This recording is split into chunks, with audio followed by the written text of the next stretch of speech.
it changed so that the whole lot is BEP, because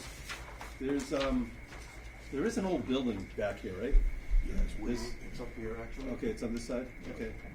Because I've been down the Mass. Yeah, you get on this trail, you Mid-state get down trail, the old gas station that's in the woods. Yeah. Where the kids Like play. Argonne Station or something like that, yeah.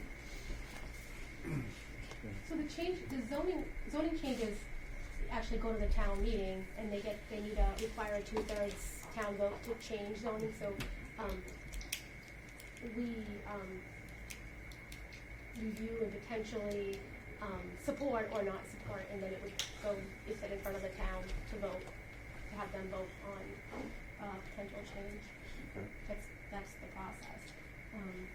Curious, what do you want to do there that's not allowed in BEP, that's allowed in CB? So when the zoning for BEP was changed last year in a meeting here, they removed the option to be able to have multifamily.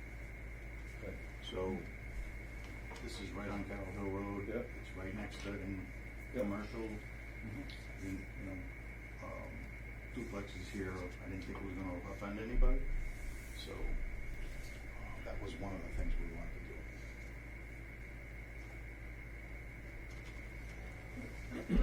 What other zoning do they have surrounding it?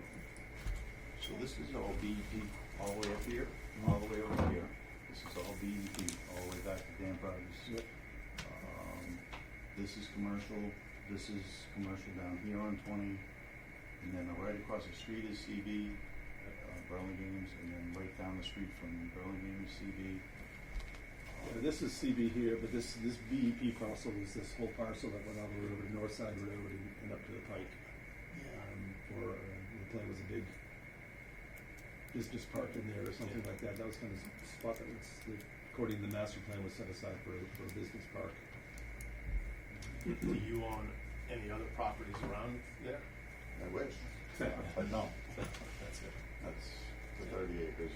So it wouldn't technically be like spot zoning, because it kind of like, It wouldn't, but you would be breaking up a BEP, a large BEP parcel. I mean, it's really not a planning board decision. You know, it's something that would have to get in front of a town meeting, and the town meeting would have to vote. Oh.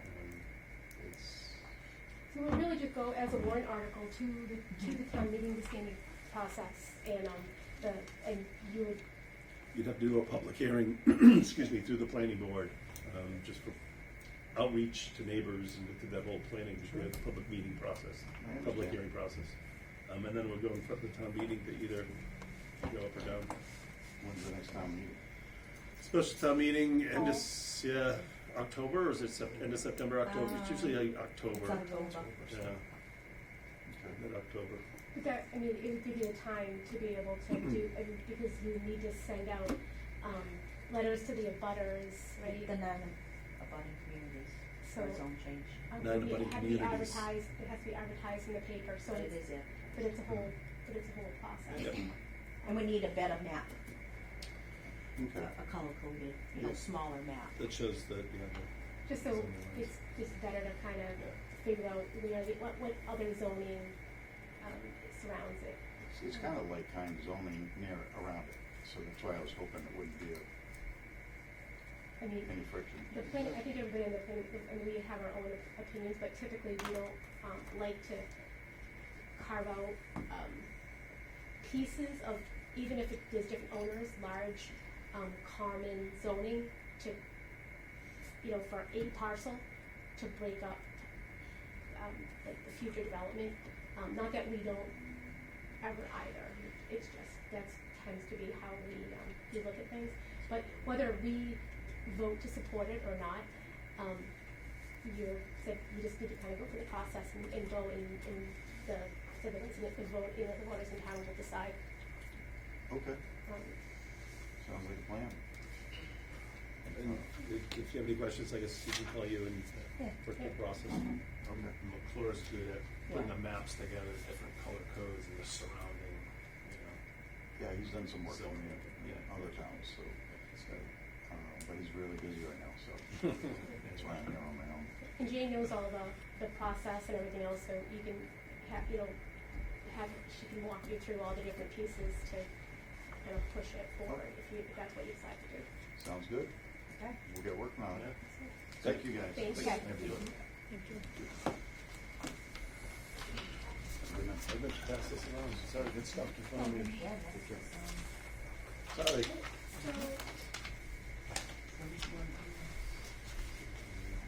So, we had, the public hearing for Blue Sky Towers, at the 103 Bond, road site. They've requested to continue that to June 17th, 2026.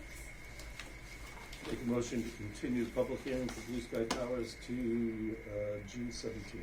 a second.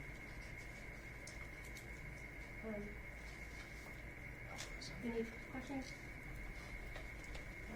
Oh, Aye. Aye. Aye. okay.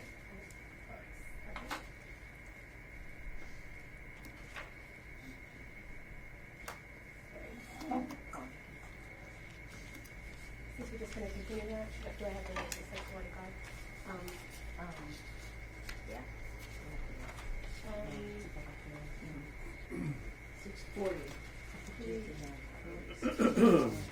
Okay. We have a 61, a 61 lot release from A Mill Road, lots 21A through 9 and 22B through 1. Is that the property that was A&R'd Mm-hmm. recently on the right-hand side of A Young Yeah. by Daniel Wood? Yeah, he did me a couple weeks ago.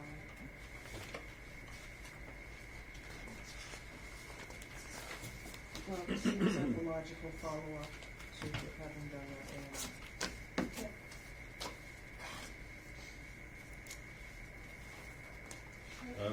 Is there any use to the town? They're basically house lots, right? Yeah, it is not large enough to. Right, I remember looking at that, wasn't that big. Okay, I make a motion to inform the selectmen, we suggest they pass on their first right of refusal for lots 21A9, 22D1 for the 61A lot release. Second? All in favor? Aye. Aye.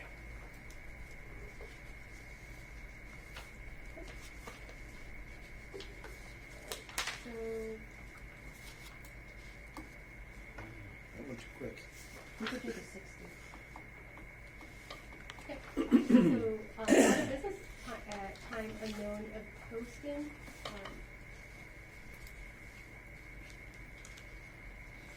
don't see our minutes on there. Uh-huh. I don't see our minutes. No, I didn't. I mean, you gave us a copy of it. Yeah, I don't have those for tonight, for the next meeting. Do you wanna review the 60 City Depot?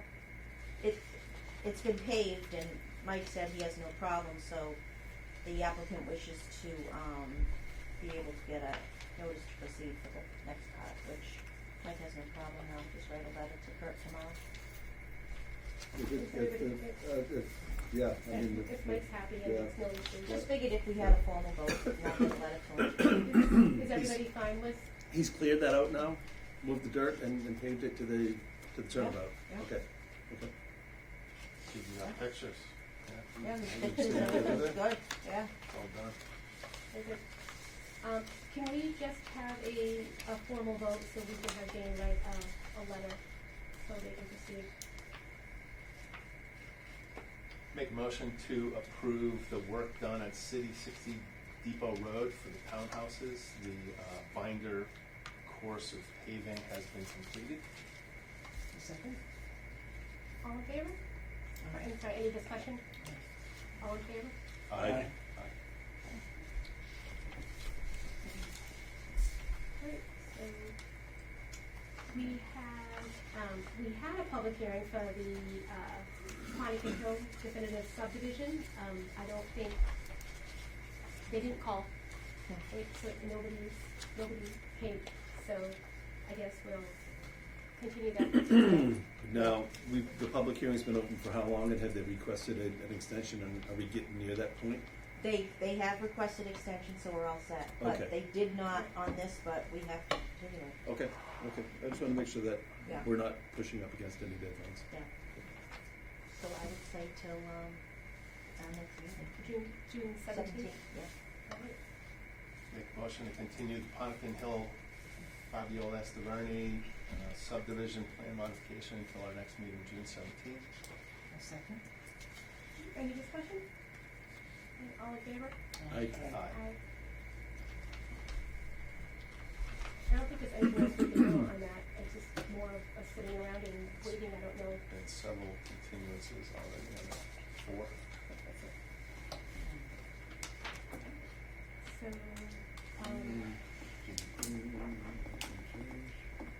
we can move on to the, West Schaefer and the ESA, just a informal discussion on the, Carpenter Hill Road storage system. are they here? Are they here? Huh? Were they setting up in the selectmen's room or no? I know they're in the area. Hmm. Just wondering if they set up in the selectmen's room. You didn't see anybody in there? Motion to adjourn?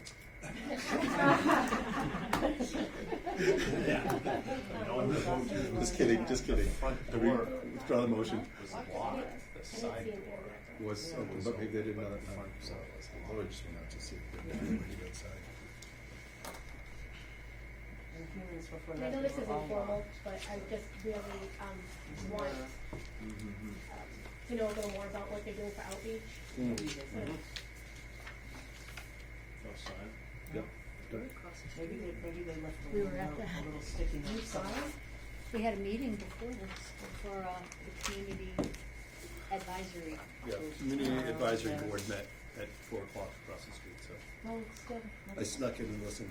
I almost did, because I'm like, I don't know why I wasn't invited to that. They don't I want wasn't me. invited either, but I just snuck in and You listened. They got a list of rabble rousers. Well, then, I had I'm not questions sure too. why you're invited. They actually did they were pretty open. Yeah, They no, were wait. very open. Because they don't have his phone. I mean, he knows.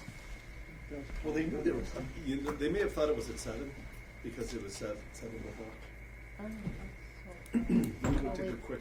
another quick look, and maybe we can rush Yeah, them maybe around we if can they're in the call parking lot. Rush them around. There's people waiting here.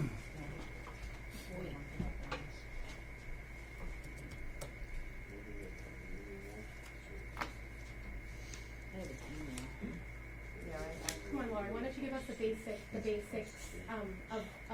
the state regulations surrounding this? I think everybody wants to, I'd love to hear you. Just talk about A rundown. how little bit of, how small our control and our reach is on this, and, because of state regulations. Well, a rundown, a summary of the Climate Act, I could do that for people if it helps. And I try to be unbiased. So the Climate Act voted in November 2024.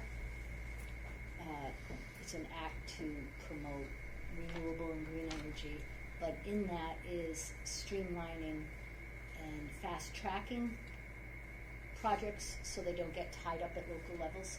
So any project 25 megawatts for solar or 100 megawatt hours for battery energy storage get to go directly to the Energy Facility Siting Board.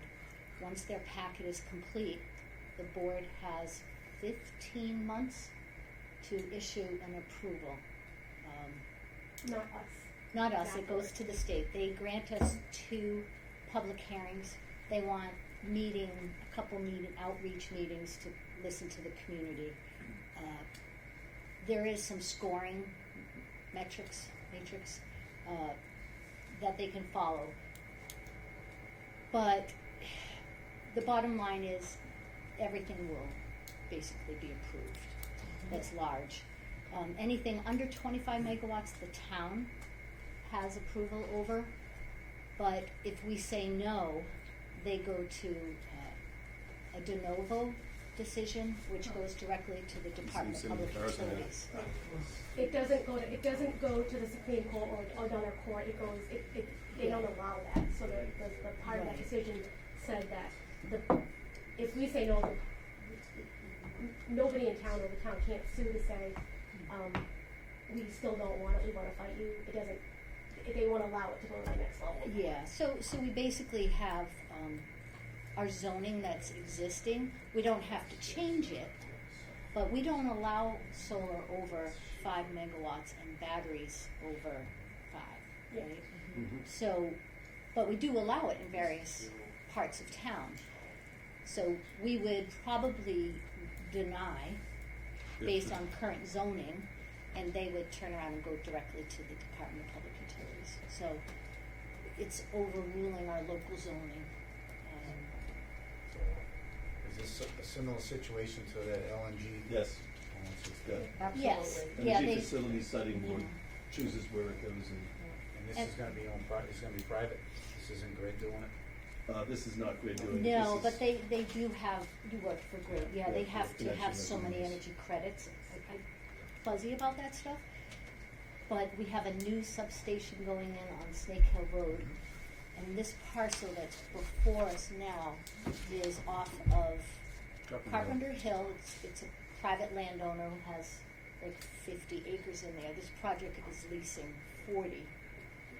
And it's going to be 150 megawatts, so about 58 containers. And it's gonna clear, it's gonna, what they say, it's gonna sit on about, oh, they're here now. Yeah, it's They're about here now. 12 acres they'll clear. It's Yeah. forested, Yeah. but we really. Come on in, waiting for you. Here we go. Awesome. Did you get my text? I was like, where are you? There's an My easel email. over there, you can move it. so Sorry, we it's thought it here started for at the 7. TV. We changed. Yes. That's, But that's the quick version of what the state has mandated all of Massachusetts. So most of it is ending up in rural and small towns. So we're powering the cities. Excuse me? But not our small town. Well, they would say anything into the grid benefits us all. But come on, we're all gonna get a discount on our energy, our electricity rates, right? Right? Just like we did for solar? Yeah. Yeah. Well, we have 28 solar fields, so how's that going for us? Okay. You can put it where is it going? So, We don't need to you've got it, you wanna, site you assessment can, of you the can, gas line? Awesome. So, Hi, my name's Wes with ESA. And I know some of you know me from a few years ago, and I can tell you're alarmed to see me here yet again. And I know why. It's because clearly I've aged a lot more rapidly than one should expect. You can tell I have gray in my beard. It's been a long 2 years. We had our second child 10 months ago, and so sleep has been limited. But you all look like you've reversed age, so I love the need to be drinking the water you're drinking. But I'm here to propose a plan for a plan. So, Lori, I appreciate you setting the stage of what we're proposing, a 150 megawatt battery energy storage system. And to kind of take a step back and answer the question, why Charlton? Why, of all the places, would Charlton be an appropriate spot for what we're calling a grid scale battery energy storage system? And if I may point to this map of Massachusetts, if you notice these yellow lines that are kind of draped across Massachusetts and New England in general, these represent transmission lines, electric transmission lines that are 345 kilovolt. And that's considered really, really extra high voltage transmission lines. And then all those yellow dots on that map represent substations that are served by that 345 kilovolt transmission line. And so think about these transmission lines almost like highways for electricity. And the dots are kind of like interchanges where the electricity basically steps down to feed into like a more local grid. And what's interesting about the substation, or what's interesting about sort of between Springfield and Worcester, and then even towards the east, towards Boston, one of those highways goes right through Charlton. And the substation is directly in the middle of that route, which makes this a really interesting location for battery energy storage because it can serve load not only regionally here, but West Springfield, East Worcester, and Boston metro region. And part of the reason that exists is actually kind of goes, I won't give like a huge history lesson, but back in the 60s, 1965 in particular, there was this big Northeast blackout. And more than 30 million people lost power. And at that time, the electric grid was a little more sort of siloed off. Not everything was connected. And so at that time, New England Power Company got their pencils and their surveyors and charted out a new system that would have these 345 kV lines. They had some new generation. There was actually a nuclear plant to the west that came online like early 70s. Some new storage. Actually, energy storage has been a thing forever. If like basically hydro, like dams were the initial way we stored energy. And there was basically pumped hydro to the west. And because there were already regional connections in Charlton, when they ran that 345, as soon as it crossed over one of those existing regional lines, that's where they decided to put the substation. They're like, okay, here's where the interchange is going to be. Now, fast forward, let's see, 50 years, 60 years later, we now see this as an amazing opportunity for battery energy storage. Now, I will caveat that when we look at substations, we have a different lens. We see this as a really beautiful substation. It's been upgraded recently. It has that backbone regional connection to New England. And in theory, each one of these dots might expect, depending on conditions, might expect some amount of battery energy storage in the future. So far in Massachusetts, there are 2 operating systems that are of the size that we're proposing, actually a little bit bigger. We're proposing 150, there's a 250 that's already approved in operation. And one of them is Medway, the other is Cranberry Point near Carver. So those are actually in operation today. And we can go and see them, we can talk to the local decision makers and planning board to see how it's been going. Cranberry Point was approved in March of 2025, or was operational in May 2025, and Midway is operational as of March of 2026. And there are 2 other ones that are kind of working their way through the They're system. approved, just not built. Approved, yeah. Tewksbury and Everett. So they're popping up, and they're all co-locating with substations. That's the key. I made a very bad joke earlier. Substations and BESS are kind of like peanut butter and jelly. They have to go together. A BESS system that's far away from a substation doesn't really serve the purpose of discharging and charging and basically helping the grid remain flexible and reliable and resilient. And so these things have to be as close as they can be. And we found an opportunity with the Evelings property, which is basically catty corner to this Carpenter Hill substation, to chart out. We're leasing 15 acres of their land, but the actual footprint of the project will be closer to 5 to 6 acres. And that's the size of it will be dependent on what the technology we ultimately use, because the runway we're working with is very long. The soonest this possibly could happen is 3 years, and I don't even know why I'm saying that, because between interconnection and the permitting process through the state, 5 years is really breakneck speed. And we expect that even in that time, technology will improve. I can bust out the site plan if we want to look at that, but also I can stop for questions on like the bigger picture. Might be good to look at the site plan just quickly, just Yes, so sir. people understand what's there and where it's located. Okay. Actually, Jonathan, do you mind Yeah. holding this up? Can you show the camera? Oh. Just, yeah. just for a minute, Yeah. right? Just Just so zoom in. Drew can zoom in so people. And I can we can email this, and this is on the website carpenterhillpower.com. Okay. Okay, so well, first I'll show you what the substation looks like. right here. So this is the Carpenter Hill substation, and Carpenter Hill Road is right here, and then these lines, this highway of electricity comes through here, and then we're proposing kind of back here. And then if I look at the site plan, So you guys stand against the, if you can move over. oh yeah. Yeah, just so you're not right in front of the lines.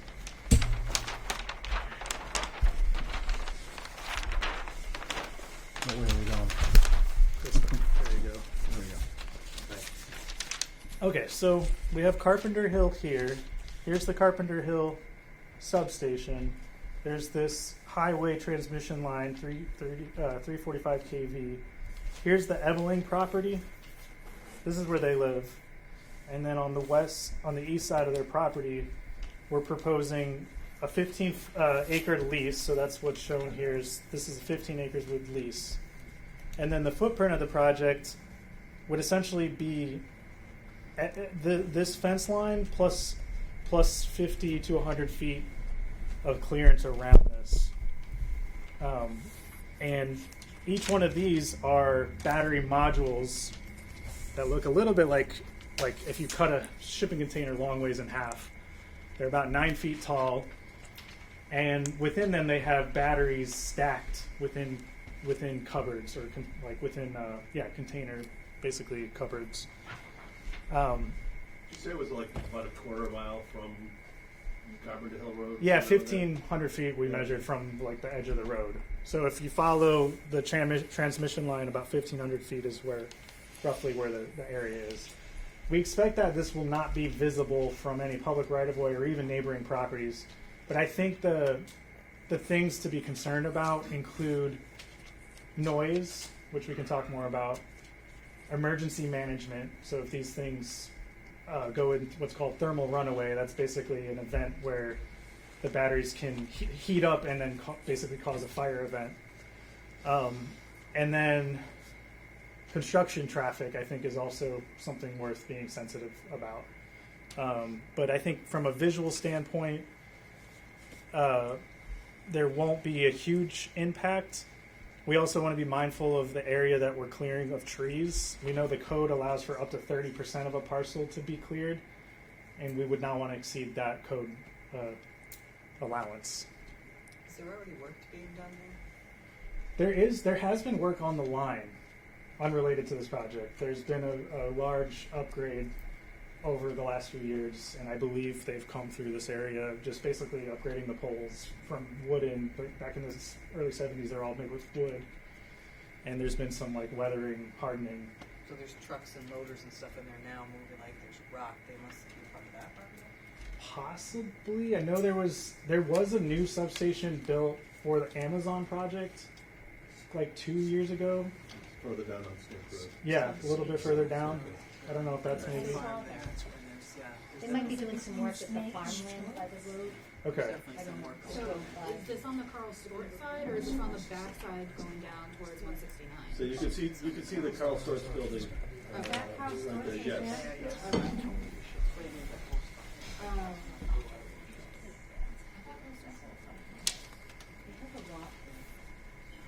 I guess the last thing I'll say, unless you have questions, is the process.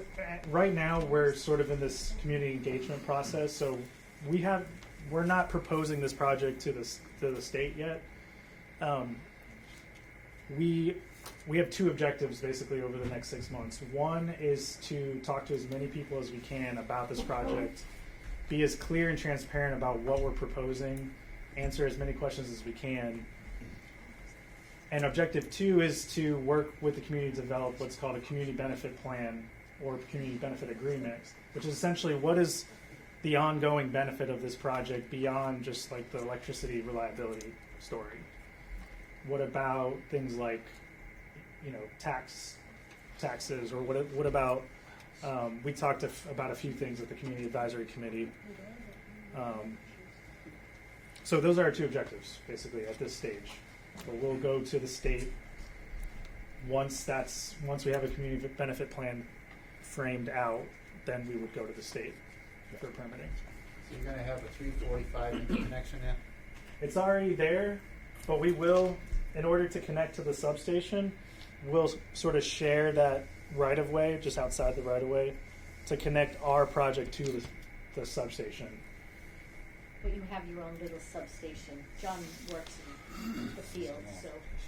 Yeah, we'll have associated with our battery storage, we'll have a small substation that will step up the voltage to make it to the substation. But we wouldn't be directly tapping into the 345 line. But yes, the 345 side of the substation. Yep. Yeah. Okay. Yeah. There's an inverter on that process, because the batteries are DC. So Every battery has with it an inverter. How are you gonna get it over there? Through basically the Eblings property there's already an easement that falls over the Eblings property that accommodates They're on a parallel line? a parallel line. Yeah. Is that what you're saying, on your own structures? Right. Yeah. Steel or? That has not been specified, but we have made considerations for some of it to be underground, some of it to be overhead. What about protection?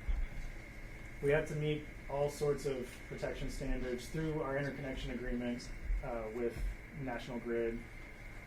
There's a whole host of protection standards we'll have to meet, just even to, including some protection upgrades made to the substation. How about the transmission operators? They're all on board with all of this, so they don't have a choice? They are open arms to battery energy storage because it gives them more flexibility to manage the grid. Having said that, it's a very onerous process to actually go through interconnection. They do a series of basically grid studies. There's a lot of competing projects coming online, and so there's sort of this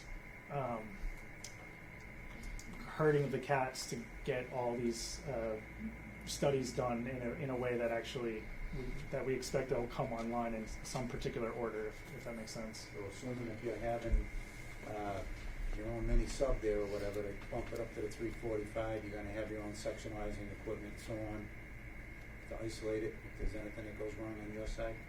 Yeah, I mean anything. So they will.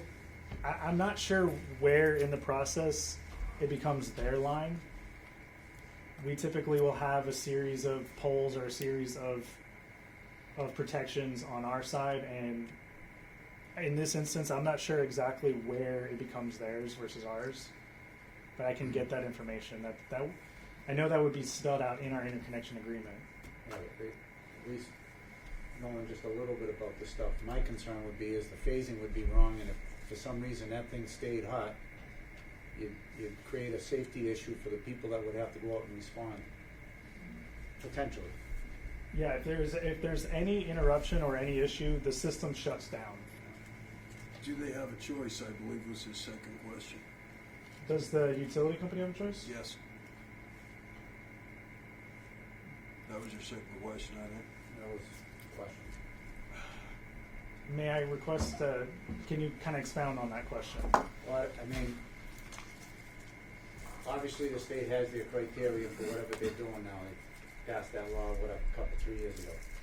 So, how does that transcend with responsibility onto the people who actually operate that? And I'm not talking grid, we're talking the transmission operators. Right.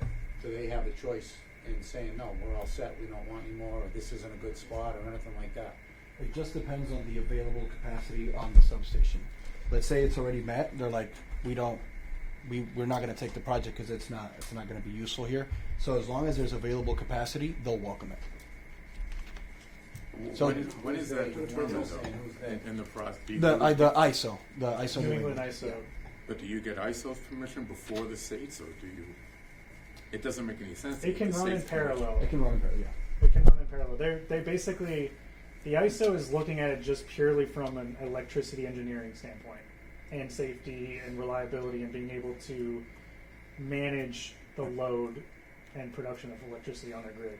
And they don't want to introduce anything that will compromise their grid.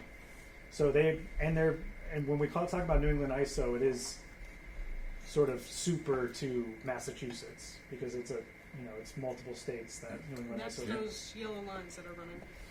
Yes. So if they say no, And how can you hook up to, what is the point of building this? If they say if you no, can't we're hook not, up to we anything? can't do it. Yeah, We have nothing to connect to, because basically. we wouldn't have an interconnection agreement, and then the project would just die there. Yeah. Well, that's the part so the state could say yes and the utility could say no. Correct. Exactly. So the utility won't necessarily say no, but they might say, okay, if you do want this here, give us $80 million to upgrade the substation, and then we say no. It's like they won't say no for anything other than they'll just tell us what it costs to interconnect, essentially.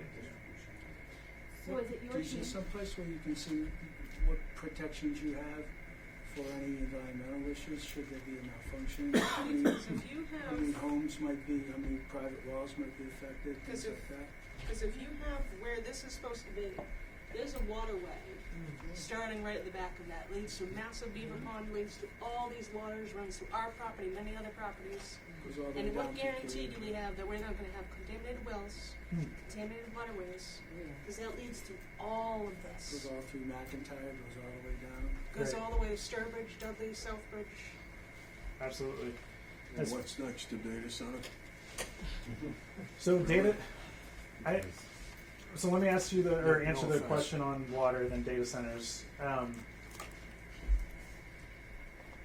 So through the state's permit, we also have to get approval from the Massachusetts Environmental Protection Agency, which includes a number of stormwater engineering requirements to ensure that A, we're not impacting wetlands, any open waters or navigable waters, and or groundwater. The containers themselves do not emit any liquids, and even in a fire event, the material is kept inside the equipment. In the past, older models of battery energy storage, fire response would include spraying the system, and that did create an environmental hazard because runoff from trying to put the fire out led to contamination in the groundwater, or in the soil at least. And the thing about these batteries is it's really not advisable to try to suppress them. Really, the ideal is to let them burn and consume the material through the fire. And what happens to the smoke that goes up and comes out? That there is a release of hydrocarbons, hydrofluorides. There are a number of chemicals that are released. In the events that we have seen, and we can share a database from an independent resource called EPRI, which documents every battery fire in the world, including, of course, the United States. Along with that are a number of reports that speak to air and water quality in the wake of an event. And we find that there is no hazard in terms of breathing air or water contamination, but I would, and we can make those resources available on our website. Does that answer kind of towards your question? I think the main thing is through the permit, through the state, we must get MEPA, Massachusetts EPA And that was my approval. question, so where would we find that? Is that someplace that can Is it readily be accessed? The reports, Yeah. you can find it at our website, carpenterhillpower.com. Do you have the plans for what you're doing to prevent the contamination? We have an emergency management plan. It's a draft. Do you have plans for other sites that you've done? We do. Have you So ever you done have a a place to battery? find that Have knowledge you guys besides ever your done a website? battery site and Yes. managed a battery site before? I'm sorry? Have you guys ever done a battery site before? I know, I think you've done one and sold it, but have you managed it to operation? Or?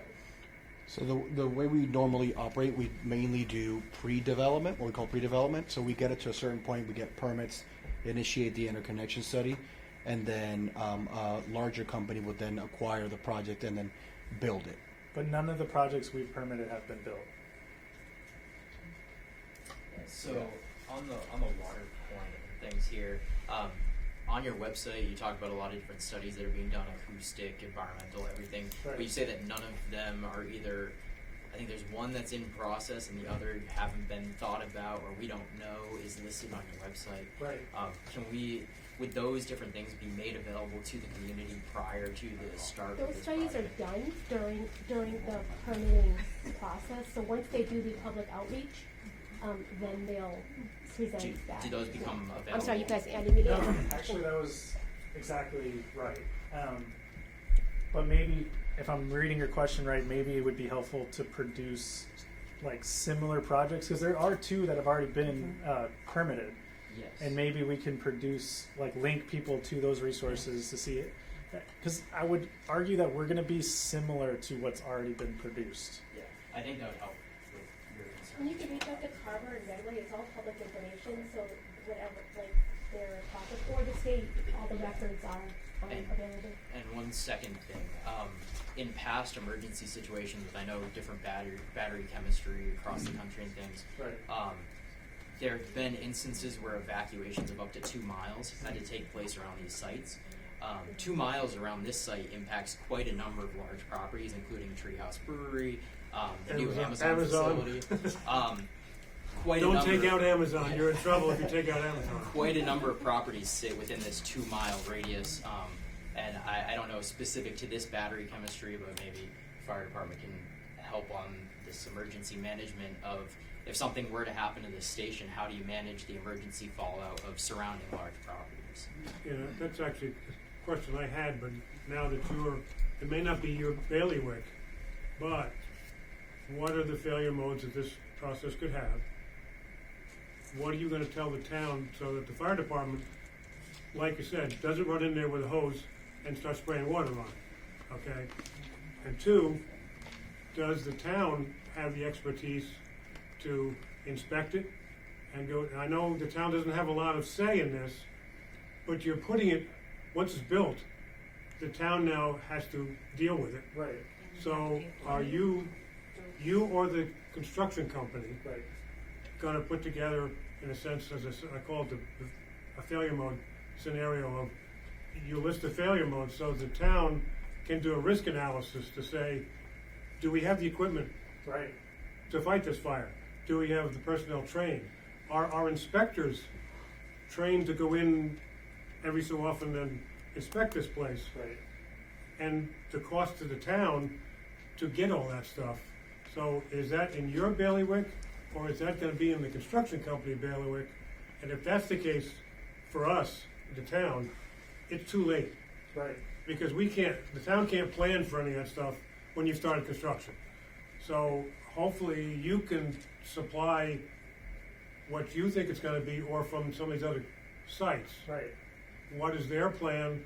What has their failure analysis been, or failure risk analysis of what equipment do they need, and what training do the inspectors need, and do the town inspectors actually do the inspection, or are they That's like a third party. are they cut out of it to say it's EPA and it's whatever, the county fire department, whatever it is. Yes, sir. So I think the town needs to know all of those risks. Right. So I think that is a huge plan I think you guys need to supply to the town. Yes, sir. I think I'm fully in line with that. And along with that, Yeah. we spoke about having the workers, whether they have the option to do that. The fire department won't have an option of whether they can respond or not. They'll have to respond, even if they are. Yeah, they'll have to do it, yeah. It's in their lap. Regardless of the training. They're the ones that Pays for it. will have to respond. So, Chair, if you want, I can speak on this. So, for those who don't know me, my name is Rob Art. I'm the fire chief here. So, I am required by statute through the law that was passed. The company actually, ironically, I'm the only one that they're required to work with to develop this emergency action plan. As they go through this process, they have to work with me. I have to accept the emergency action plan. We have to work together. I have to develop a plan. We have to agree upon a plan. This is a hot topic in Massachusetts amongst all fire chiefs. There is a lot of training that goes on to it. The firefighters, myself, we've gone through extensive training on how to deal with energy storage systems. Charlton has these storage systems already in place, not to this level, but we already have these in place. We've gone through training already. We are familiar with them, obviously not to this level. I am in touch with the Medway Fire Chief already. I've already spoken to him. I've already spoken to the Medway Deputy Fire Chief, who they have a facility that is larger than this one in their town. I reviewed their plan already, their emergency action plan that they have put in place. They worked with their company. They have ongoing training. They had a tremendous amount of training prior to their energy storage system coming into their town. They have annual training. They got from their company funding from the company to send all of their firefighters through training. They have funding in an account to continuously do training. They brought in a third party to help review the emergency action plan. So these are all things that we will work with the ESA to make sure that we are doing the due diligence. My job as the fire chief is to make sure that the community is protected through this emergency action plan, to make sure that the firefighters and the fire department is protected. We have the right equipment. We have the right monitoring equipment. We are doing everything we can. So in the event that something does occur, that we are protected, not only ourselves, but also the community is protected. These systems are significantly different than what they were designed 5 years ago, 10 years ago, 15 years ago, and they are going to be way different 5 years from now when they eventually get built. These systems have self-monitoring in them. They have suppression systems already in them, so in the event that something does happen, prior to us even getting the notification, prior to us even getting toned out, prior to us even getting on the fire truck, these systems are already going through their shutdown procedures. These systems are already going through their own suppression systems inside. Our job is really to get on scene, notify them. They have responders that are in the area. They're already coming out with their technical experts.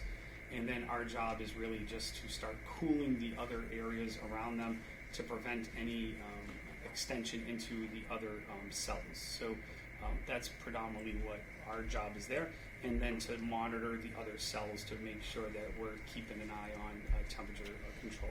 But that's where I come into play, is to make sure that this emergency action plan that we develop is a very comprehensive, and I can assure you it is going to be a very, very comprehensive plan.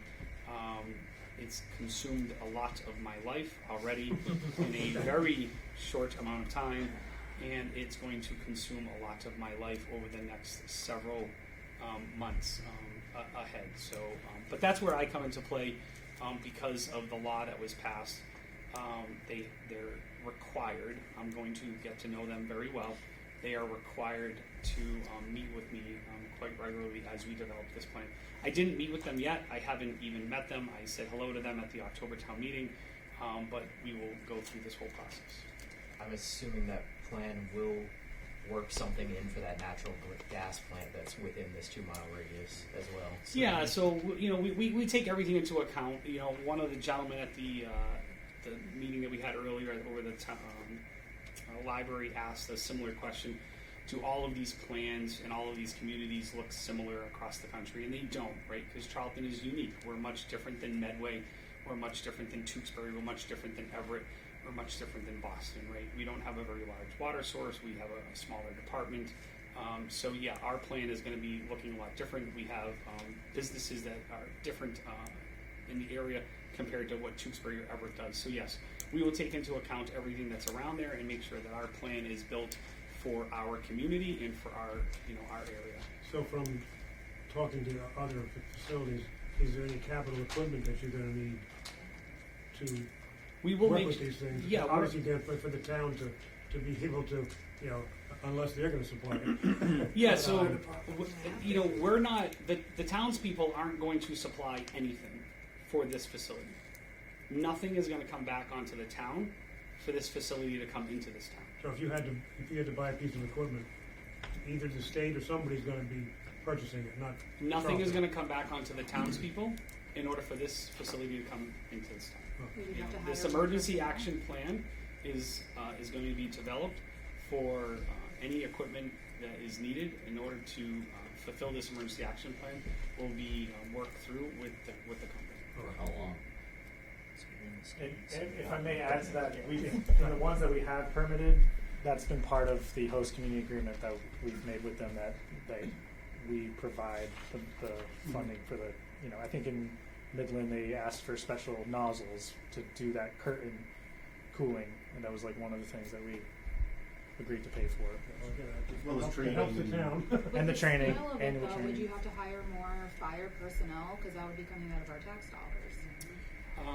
I don't know at this point. We would definitely have to, really evaluate everything. It would be very premature for me to, answer that at this point, considering, I haven't looked at anything Still very, significantly yet. very so. preliminary. So our bylaws are really big on bypass, but we do have in the bylaws, the kind of like the cost of emergency services when these plants are built. So I'm assuming that that's also part of any other agreement we would have. Community agreement, yeah.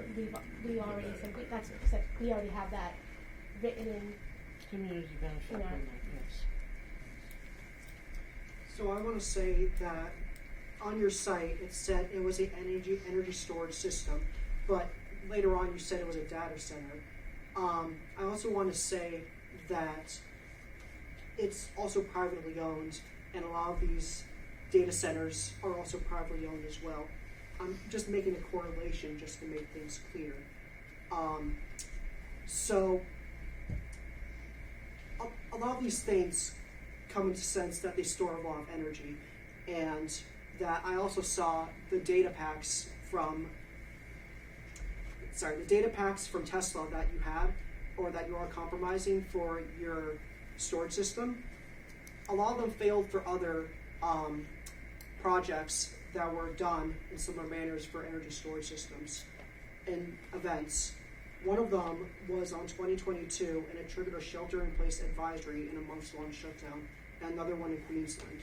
So what I'm trying to prove from this is that if there are events or incidents that have happened already, how can you improve from that, from your products that you're providing for us? That's a very, very good question.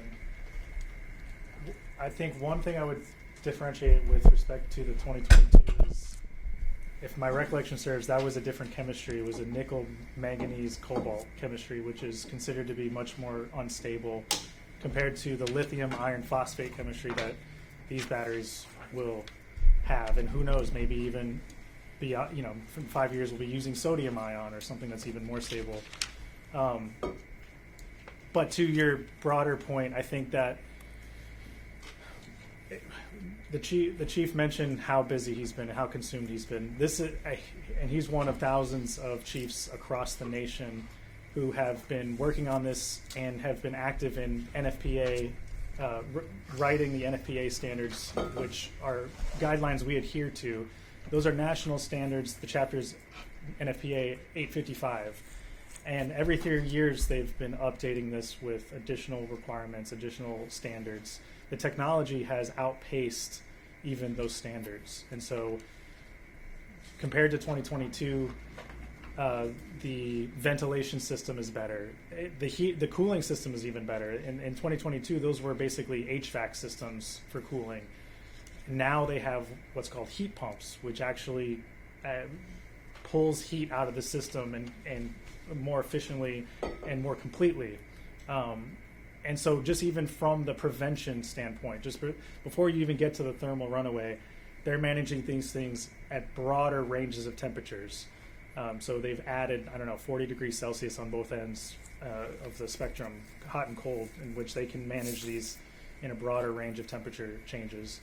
I think that the onus is on us to be more clear on the website in particular, and especially at our July 8th public meeting, which will be at the library, to make sure that these things are brought to the surface and we can dive into the minutia. Because I think that's one of the challenges we face is I'm like consistently speaking outside of my wheelhouse because it's like such an engineering heavy concept. Like all these things when it comes to fire prevention and safety and the technology that goes into it, it's intense. But I know I'm rambling a little bit, but I think to your question, the technology really has improved. I know that's not the best answer, but it is a true answer.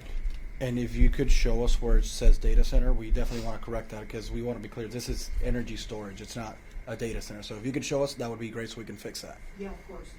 You said data center in your sentence when you were speaking before, and it said, No, I said that, and that was a supposition. It was not a.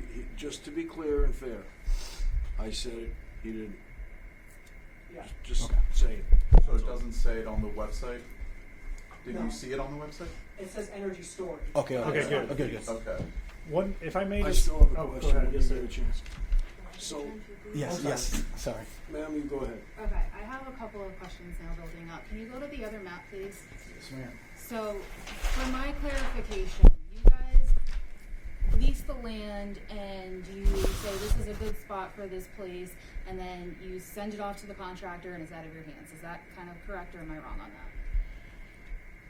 I would say broad strokes, you're correct with some nuances in between where we do things like this, meet with the public, define a community benefit plan, basically pursue the permits of going through all the rigmarole through the state.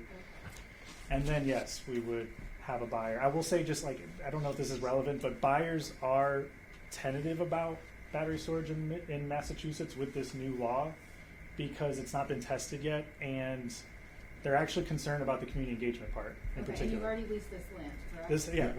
We have site control. We're one of the So first my ones in this question process. for you is, when you showed us the dots and like the yellow dots that are right around it are good for the battery storage facilities because of the connectors, I understood and I followed all that. Yeah. But I'm looking to the left out towards the west of the state.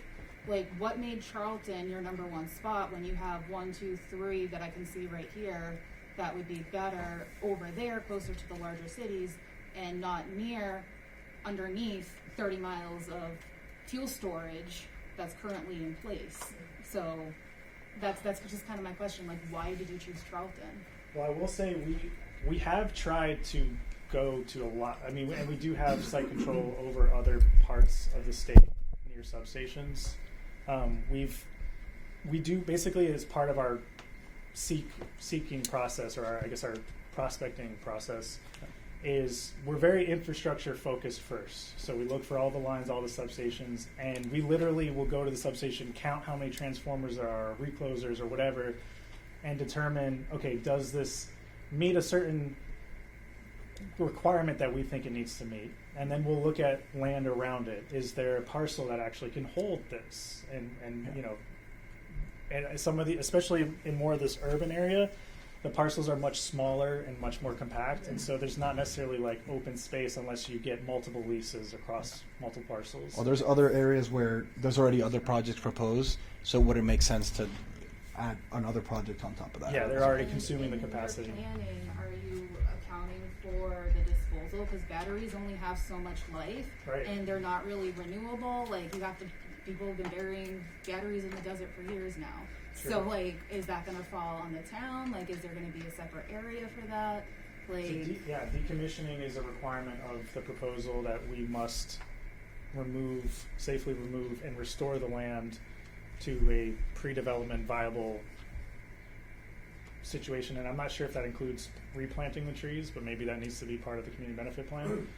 But we're obligated not only through the state, but through our agreement with the landowner and ultimately with the would community. that fall into a part of Charlton at that point, or would you take it off-site to a different part of the state? or Most outside? the batteries typically have a second life, so they're no longer useful for grid scale production or use, but they have other life elsewhere in the energy They just get market. repurposed. They get repurposed or reharvested. A lot of the companies that are in battery recycling, they're basically mining companies that have evolved into battery harvesting. So they'll go back and sift through the lithium and basically reharvest the constituent pieces, or it'll be used in some kind of secondary fashion.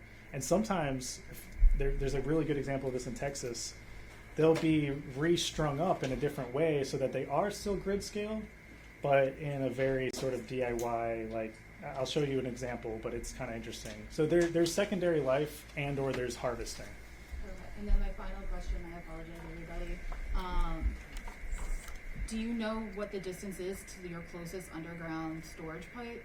Because if there is an event of a battery bank heating up, causing a fire, creating an EMS situation, I mean, it might be underground storage, but those are susceptible too, and it links up to the LNG plant, it hooks up to the power plant across the street, like down the road, like, and it's all interconnected, and I think they were trying to connect it into Amazon at one point. I don't even know what's going on, because there's so much going on in this area. Right. So, I mean, we were talking about, you know, the EMS plans and stuff like that, but like, do you know what the actual distance is of where these batteries are gonna be located to the closest storage pipe?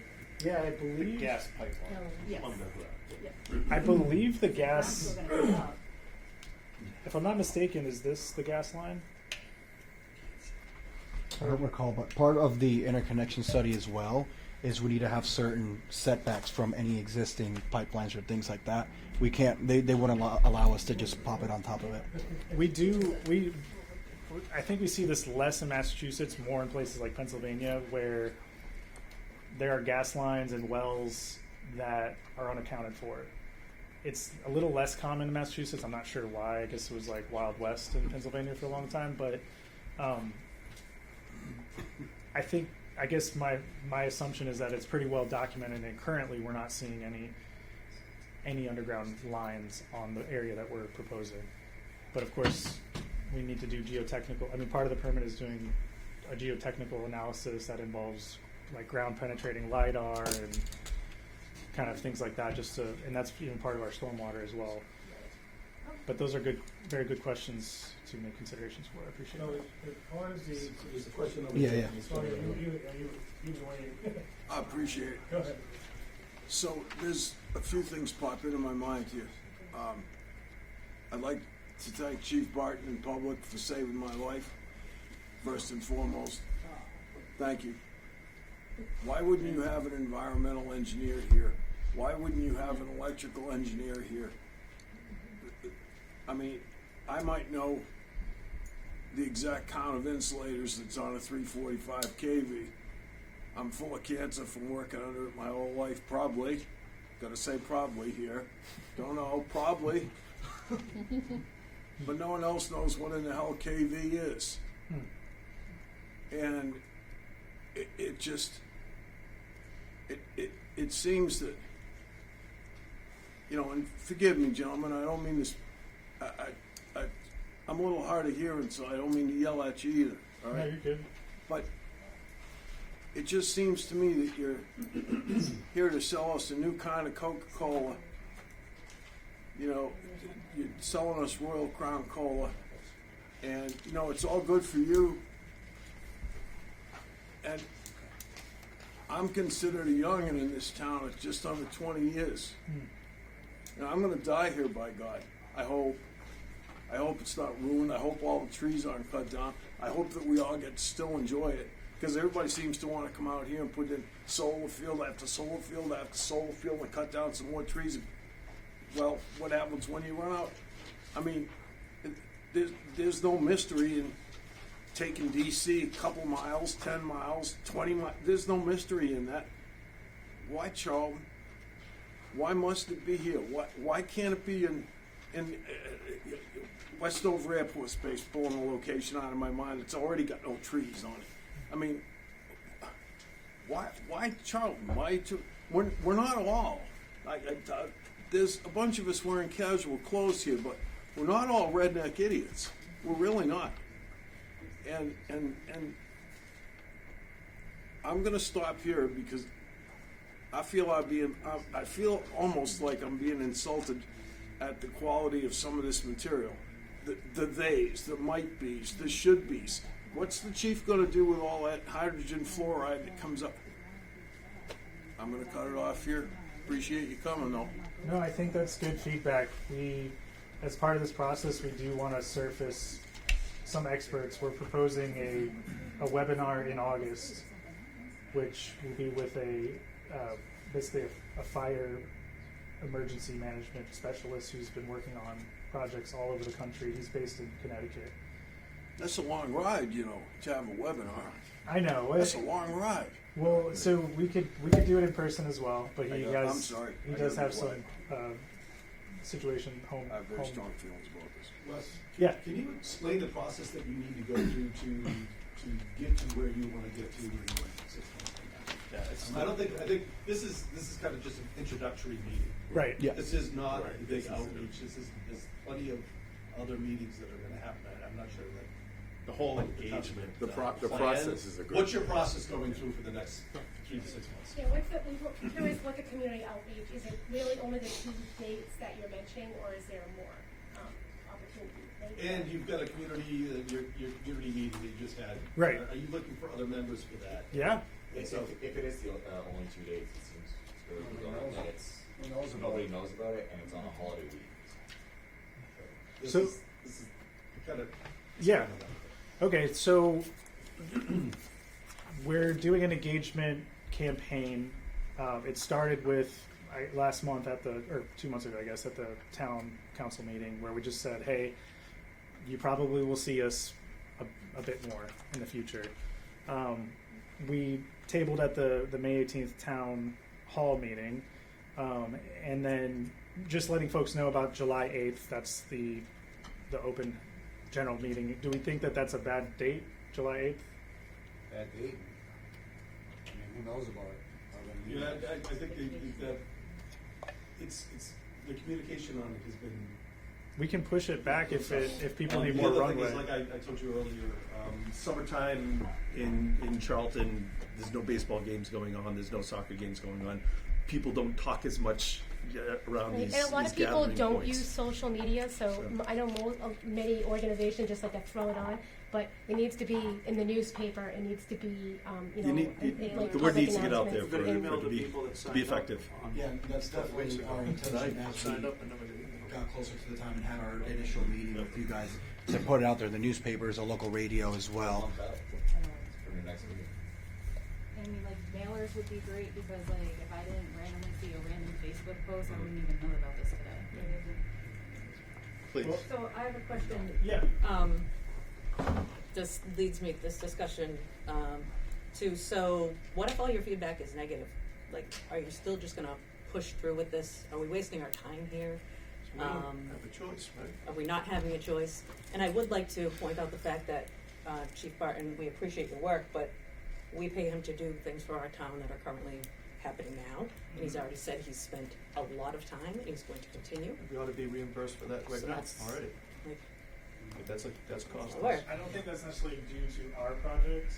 It's just within the fire chief network, battery energy storage training is in vogue. I mean, that's. he's gonna do a lot of work for this project.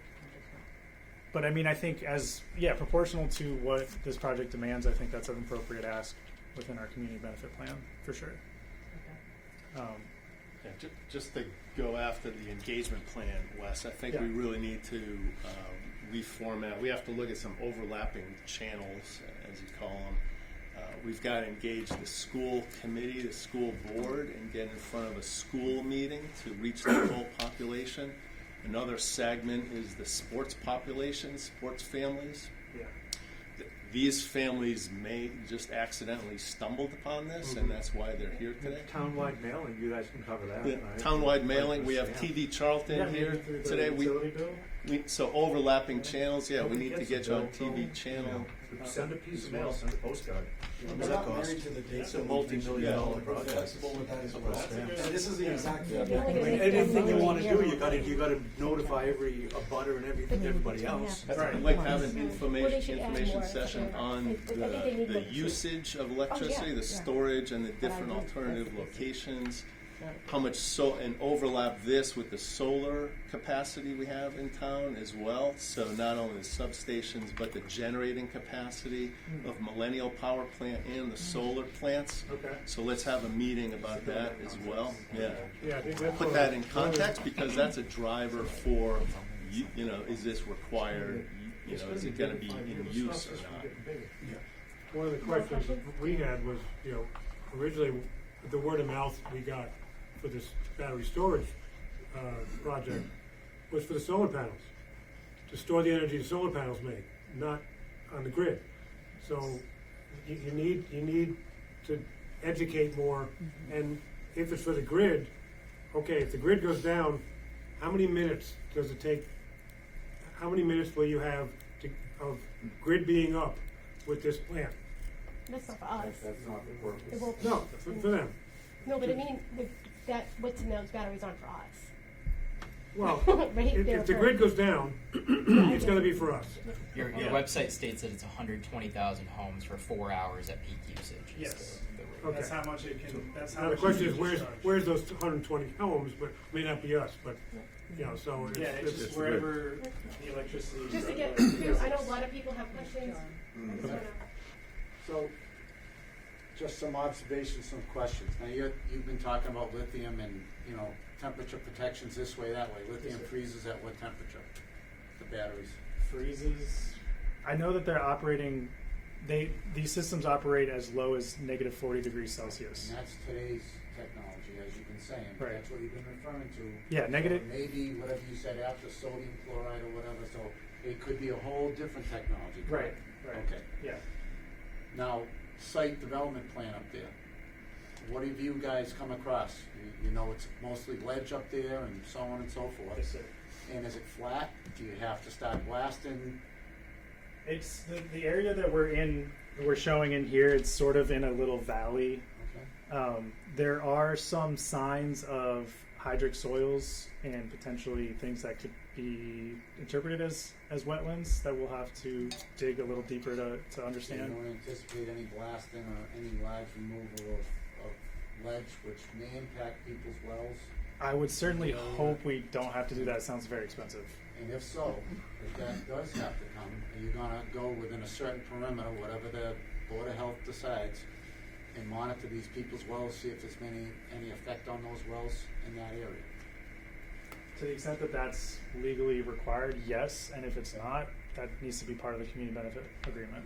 And then just a general thing is, and some people have been alluding to here, Charlton, right? You got power plant, you got an LNG plant that gets shoved down our throat. You got all of the solar, which is, if you look at it across the state, it's higher percentage-wise than anybody else. Yes, sir. And why this town should continue to be subjected to this type of development, good or bad. Not saying it's bad or it's good, just saying in general, how much is this town supposed to be put up to, held account to by the state? And somewhere along the line, somebody's gotta step back and say, hey. So, I don't know where that goes. Probably Yeah, we one should end have up an the other. I know it has information nothing to do with you session on guys, that. that's just a general statement. That is, we're hearing And people about have to, frequently. and I get it, that, you know, this June 8th, this July 8th proposed date, should be a lot, to me, should be a bigger lead time, it should be more of an information campaign out there. It's not a lot of these people's first rodeo in this town. We've had other development, it's been a lot better as far as communication. Okay. Be nice to have an People have engineer, input. I mean, nothing personal, and this is an early stage, but there's somebody who knows a lot more about this, and these guys seem to know more than me, so they have more relevant questions that they kind of would like answered, like specifically answered, not just generically. And you're talking about a benefit package, but I'm not really seeing any benefits so far. It's like, we're worried about our wells, and you're like, well, we have to add it to the benefit package. Well, here's the here. Well, I will explain that in bluntly. So these things, if they built it and we don't, and you can call it a pilot. I guess legally they're not a pilot. So it's a pilot agreement when they come in. Like if we don't accept them and create a pilot agreement, they go to the state, they permit everything, and we get probably $25,000 to $30,000 a year in taxes. That's it.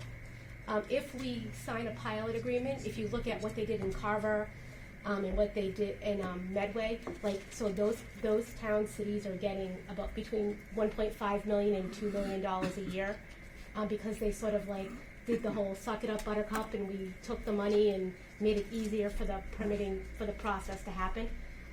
So that's the deal. So right now, I mean bluntly, we either meet with them and create the pilot and get some funding, or we say no, we don't want you here, we don't want an agreement. They go to the state will permit them. There's no doubt in anybody's mind the state will It's a perfect site. It's a perfect location. They have the perfect setup, all the equipment, everything that they need. They couldn't ask for a more perfect site, truly, with the hookups. It's the only one? I mean, I don't know about the only one, but it's one of the best ones, location-wise. So that's just what everybody who leaves here should just know that. So the town has to kind of figure out how do we want to approach So that. regardless of information sessions or not, Correct. eventually this is going to lead to a town vote. So it doesn't matter how the town votes. Really?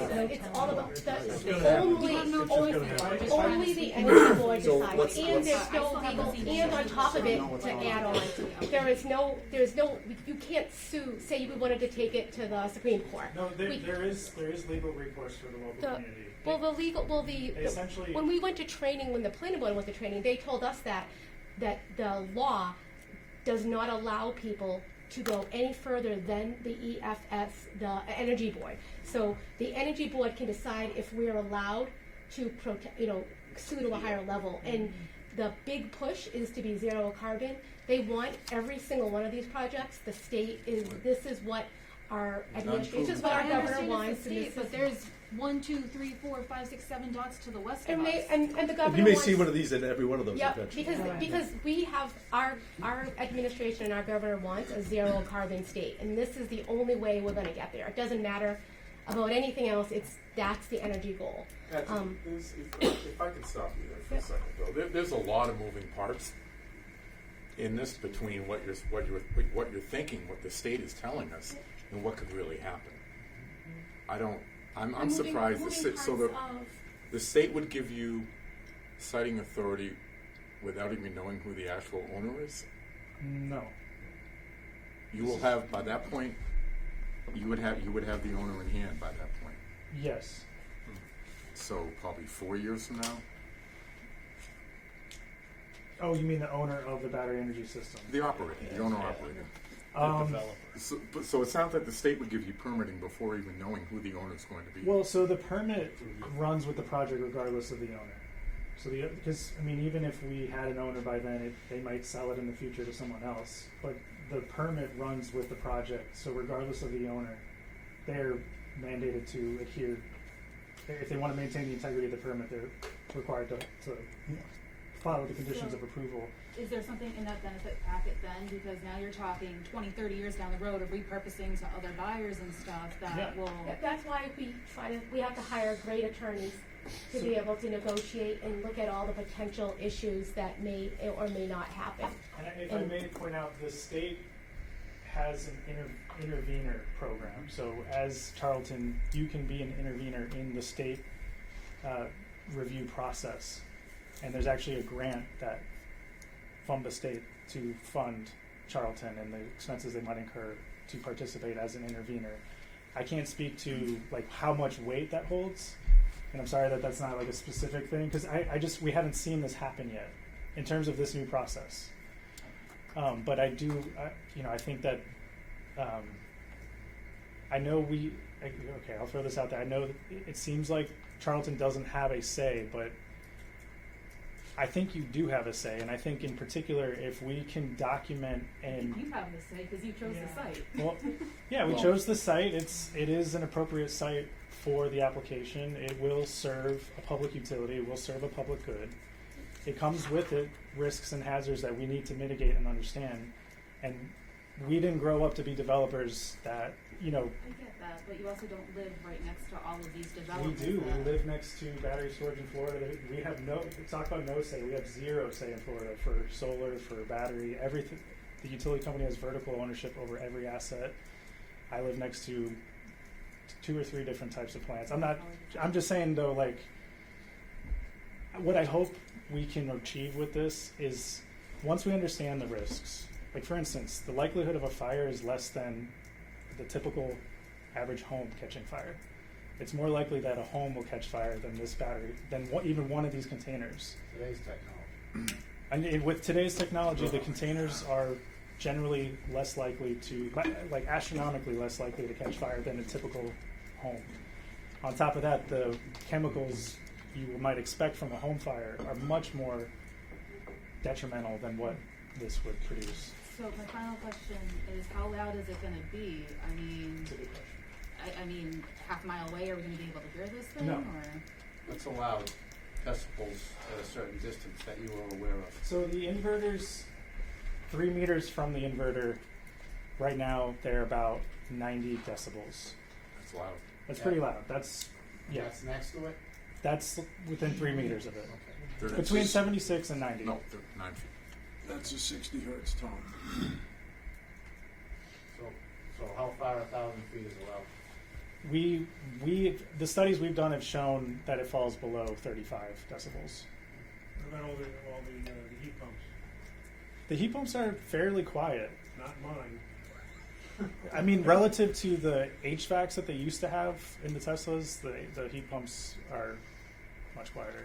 There's also the existing canopy tree foliage that would help with reducing Damping. the, yeah. Yes and no. I mean, We have winter up here with those on these. So Yeah. We don't have that 4 months a year. Patsy, you brought up a good point, though. You did bring up a good point, and your answer was really good. That there is a grant available for an intervener, To help which us would be an attorney. So that's, yeah, to help us pay for our attorneys and specialized engineers. Yeah. And, But to I say mean, that but there's they don't nothing we can always- do or we can't But push remember back, when we I built think when we were doing the LNG project, and we were everybody pretty much said that the way that the slope of the driveway going down into that plant was pretty dangerous and it shouldn't be built. Well, the state sort of let it happen anyways. They figured, it's only Charlton responders. No, I'm just kidding. The state just let it happen because they just did. So just because we have an engineer or a lawyer there at the hearing doesn't mean that the energy board will, if it's too expensive or they think it'll slow the process down, they may not, unless it's a true public safety issue. Like if there isn't a water supply, and I know you said that they said not to use water, but every time I read something, I get another answer. I read one thing and it says never use water, and then I read I think it was a National Firefighter something that said association. You can correct me, Chief Barton, that water is used now to cool them down. It's preferred, so they go on back and forth. So, for example, if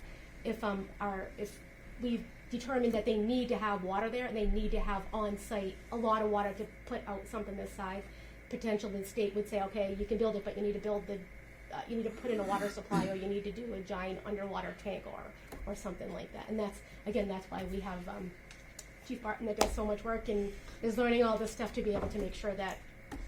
But again, can we guarantee 100% that we'll get it from the state? Remember, it's their hearing, their board that decides what happens and what doesn't happen. Through the chair, can I readdress the engagement process again? So you guys were at the town meeting. Thank you for being there. You had it set up. I remember talking to Jonathan about that. Do you have any feedback, like the attendance of that at your table? 13 people.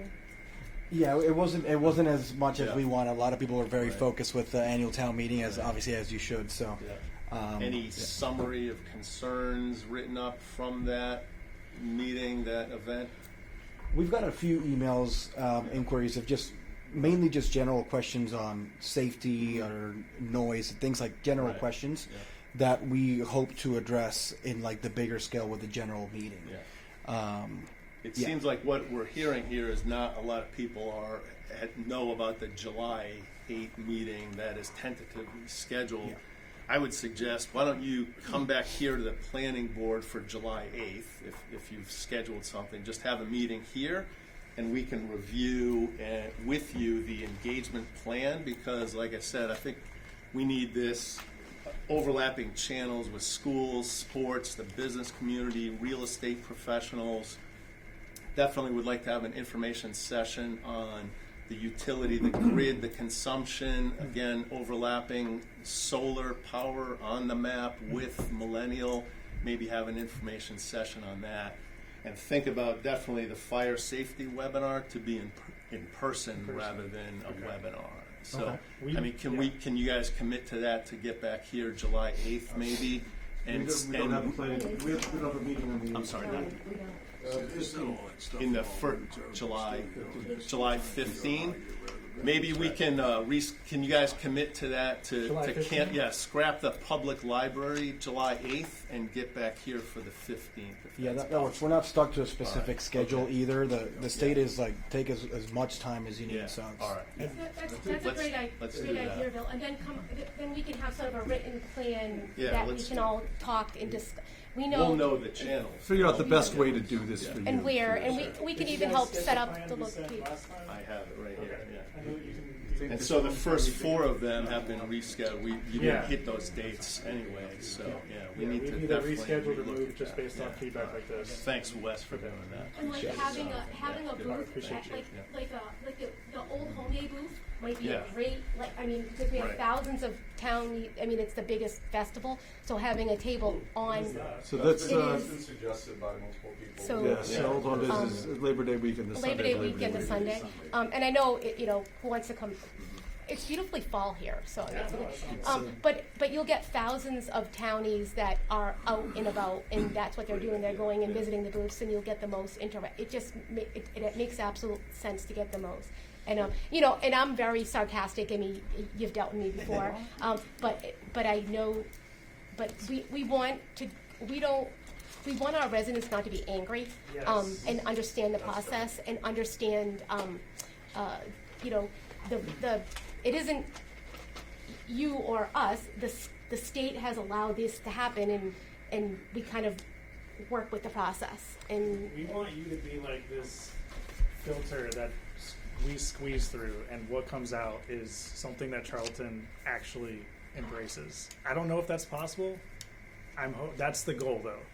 So this like pressure cooker is really good, I think, to that end, and we'll go at your pace. It's not a pressure cooker. Or what's the analogy I'm looking for? I don't know. I was like going with like. This is just normal. Okay. Oh no. Oh yeah. No, I hear you. Well, I just mean yeah. No, I got you. I mean, we were at a meeting last time that was pressure cooker. Well, let me just, I just wanted to add something. I haven't had a chance to jump in and introduce myself. I'm Ernest. I'm the communications manager for ESA. And this feedback is very valuable. So we really thank you guys for voicing all these concerns and holding us accountable for what you expect out of a developer coming in and trying to, put something in your community that you have questions about. So we're at the very, very early stages of this. This is not something that's going to happen anytime soon. So this is the perfect time to get involved. Like the fact that you're here, getting involved, this is amazing. Like we don't see this. Friends know, like, we don't see this where we're from. Like people in Central Florida, it's very rare to see like an active local community like this. The fact that you guys have this town meeting with direct voting, that's amazing. That's to me that is inspiring. So the little that I've been able to get to know this community, I come to Massachusetts a lot because my wife is from New Bedford, but this is my first time in this part of the state, and like, it's great, it's beautiful, and the fact that you're so passionate and want to hold on to the things that you love about this community, we do not intend to overstep that or disrespect that in any way. So whatever we can do to involve you in this process and incorporate your feedback and your questions and your concerns and your fears, like that is what this is for.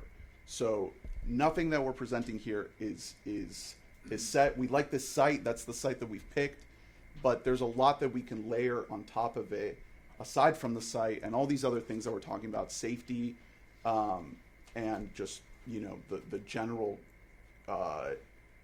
feeling around this thing that we can involve you in, and that's what the next few months are going to be all about. So yeah, this is just meant to be the preliminary part, the step 0 of this whole process. And you'll commit to working with us on redoing the Oh, yeah. engagement plan, if that's Sure. all right? Oh, yeah. All right, If you appreciate give us the Absolutely. time, if you're putting the time in, we're thank definitely, you. we love that. What's your last name?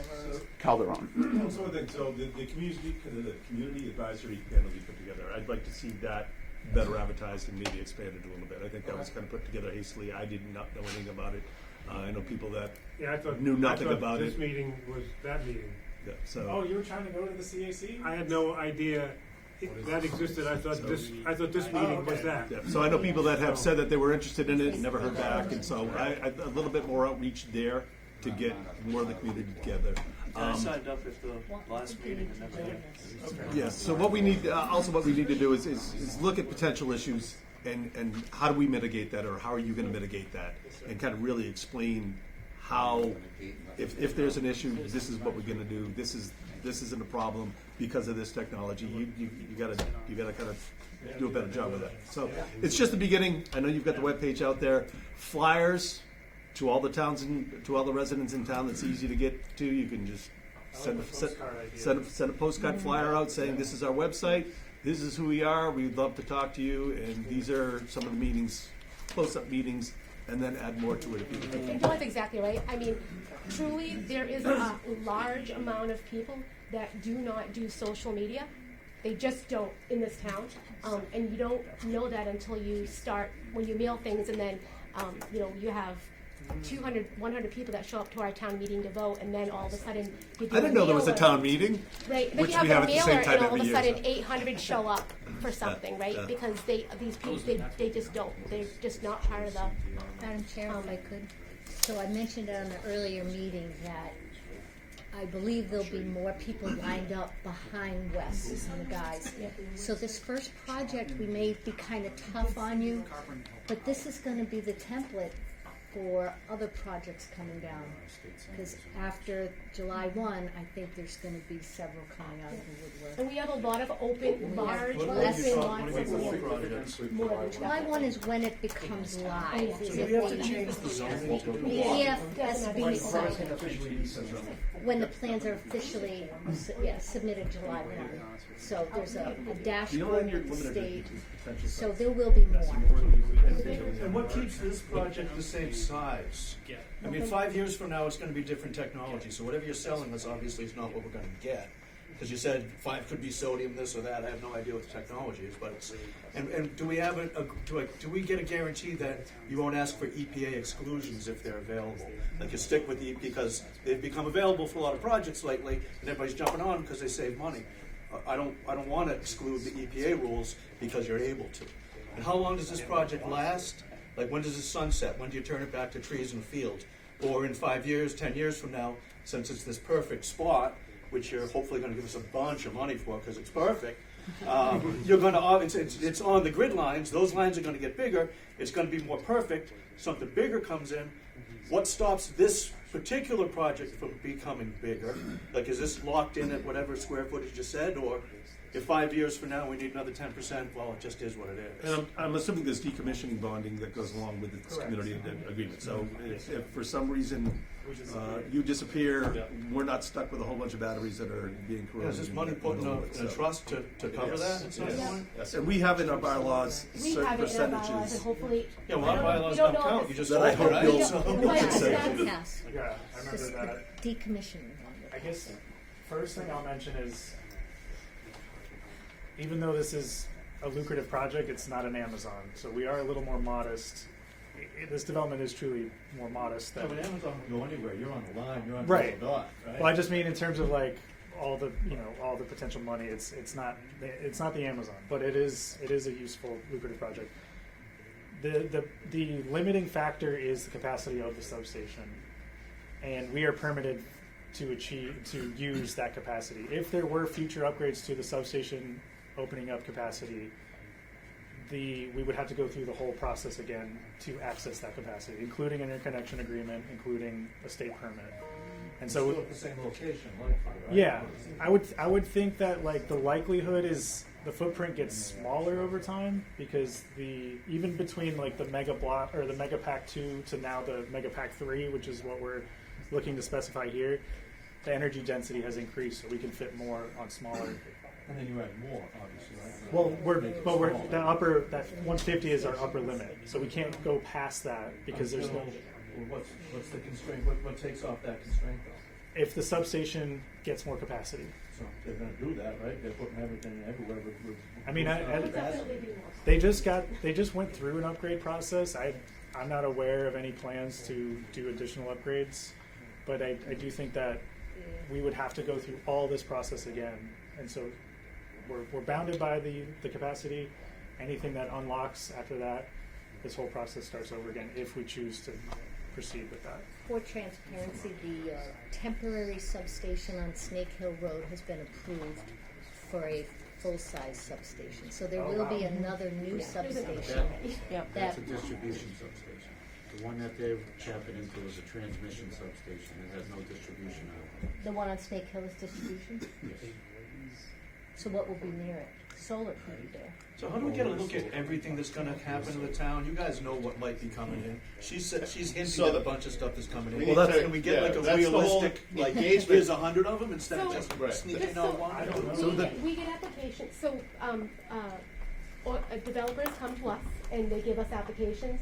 Sometimes they'll give you a little heads up, they'll stop in and say, hey, we're thinking about doing this, which is courtesy. They actually, went to the selectmen and did that. So we don't really know. We do know that there's open land with So they've done a study on it. Can we get access to that? They've obviously looked at all 200 properties. well, we have maps of open property also. So That- I mean that hit on the yellow dots. that are available and open for like large scale solar or battery. I have a question for Wes. So I read that you can have a system, or the state gives you more money if the system is within a mile of a substation. Okay. They don't like any projects to be that much farther. So when you do a mile around the power line, On the substation. I don't know. I'm not an expert. I just read that. And Is what's to that prevent true? another company coming in and buying another piece of property near there and also doing the same thing? I mean, we've looked at, not in Massachusetts, but we've looked at doing like tapping extra high voltage lines with a new substation, but the cost is like $15 million for a substation right now. More than that would be 35. So that's the thing with this one. We would go connect straight to the substation, where the projects that he's mentioning, we would go on the line directly, and then we would have to build a whole substation, and then obviously that's millions and millions of dollars. That's just not as viable to. We did have a project before us about 1.5 years, 2 years ago, where they were proposing taking close to 1,000 acres, I remember that. doing Solar solar with batteries and Yeah. a substation all in one. And they, Yeah, I mean, and I don't know if you've looked at procuring a transformer recently, but there's such long lead times because of data centers basically has sucked all of the stuff out of the market. So we're looking at, we would be looking at building a substation that may never come to fruition just because of procurement. So I don't think we'll see that in the near future, but it's maybe not out of the realm of possibility. Along that 345. Through the chair, can I just make a motion then that we invite them back to our July 15th planning board? It might not be. A couple of us, not a non-quorum, or we meet only because the July 15th meeting is, like Is it full? full. Like it is. We have a lot of things. Unless everybody. I mean, everybody likes to stay Right. till 11, Yes. but What's the next step? so when is your next community meeting? Well, it was going to be July 2nd, but what do you guys think if we do it July 8th? Keep the library, but just keep it as the community advisory committee, which is essentially like a lesser group than the whole public. Sure. And then we could attend, Like, Bill, or a couple of us could attend and do you mind, without like, making a forum. Bill and Doc, maybe we can get a couple of us just to work with you guys Yes. to get just to kind of get an engagement plan Right. together. Just because you might work with somebody who knows this community that can kind of say, get Old Home Day on that list if they can. You guys are going above and beyond, and we appreciate it because this is what we're hoping for. We're honored to be working with you So on I this don't know if you guys project. have to schedule something, but maybe you could coordinate. We just want to make sure that all Even the if it's residents in Zoom town, or- their concerns are heard. Yeah. Yes. And then even when we Easiest have way our, to do that is to our- get that that's in our front of hope, you too. so that you can deal with that. Perfect. July 8th for the community, the Advisory. CAC. Yeah, Whatever, that's, Yeah. just, And we'll keep the big room. and you can kind of Yes. coordinate, We'll have before or refreshments. during that time or before or after, whatever you guys work out. But it won't count towards the general public meeting Yeah. that is required by the Yeah. state. sure. and we'll be. Explain what this, Community advisory committee. No. yeah, and how it was formed and who And who did you get on that? anyone can join. We were talking in the car on the way here.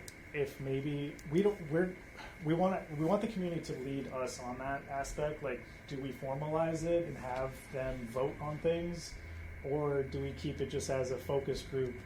You guys throw tomatoes at us, and like we try to go through that process of refining. But we're looking to the community to advise us on that, and so they've done things like tell us what to put on the website, or like. Yeah, I'm just curious. Like, I don't think the formal vote would count as anything. I No, mean, it wouldn't. Even It if you're an appointed committee as a selectman, you'd only be an advisory board that would potentially go to the selectmen and say, "This is what we." Yeah, it would just be ceremonial. So, I mean, I don't think anybody needs just to vote on to vote. I think it's more about getting all the amazingly. I mean, so many people, whether they're contractors or the industry they work in, or lawyers and engineers. This town is full of very well and formally educated and experienced with with lines and everything else, to get enough people to bring up enough questions to make sure a lot of safety concerns are addressed, questions are answered up front, so when it does get to the point of the true permitting process, a lot of that has already been,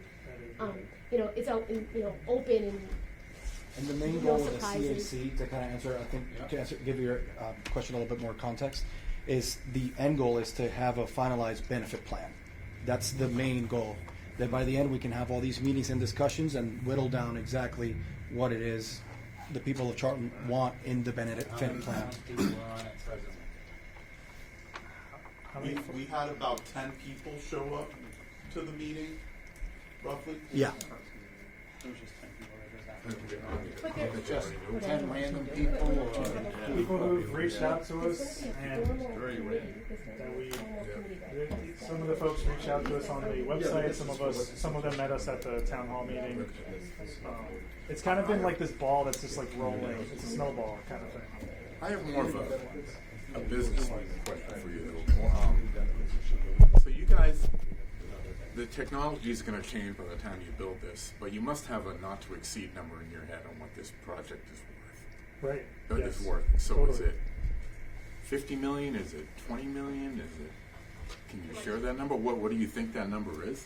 In terms of all in capital. Yeah. Worst case scenario, not to exceed. Oh, I don't know about not to exceed, but currently more than 50 million. Yeah.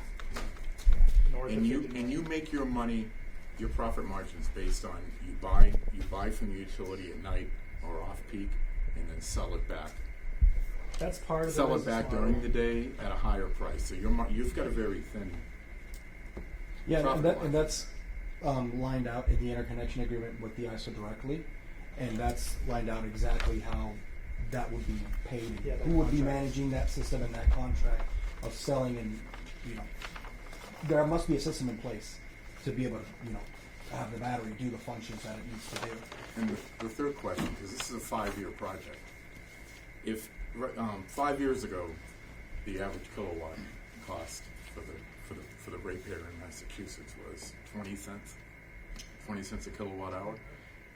Now, 7 years later, it's near 30. Wow. 31.7. 31.7. So that All the states. in 7 years. But that severely impacts your profit margin. So what's to say 4 years from now we don't get back down to 22 cents, or well, probably not, maybe 25 cents. This would not be a profitable venture for you.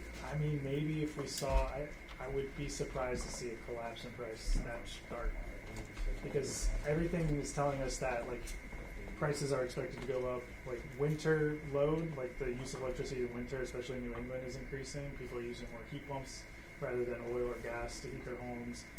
You have more EVs on the road. You have obviously data centers emergent.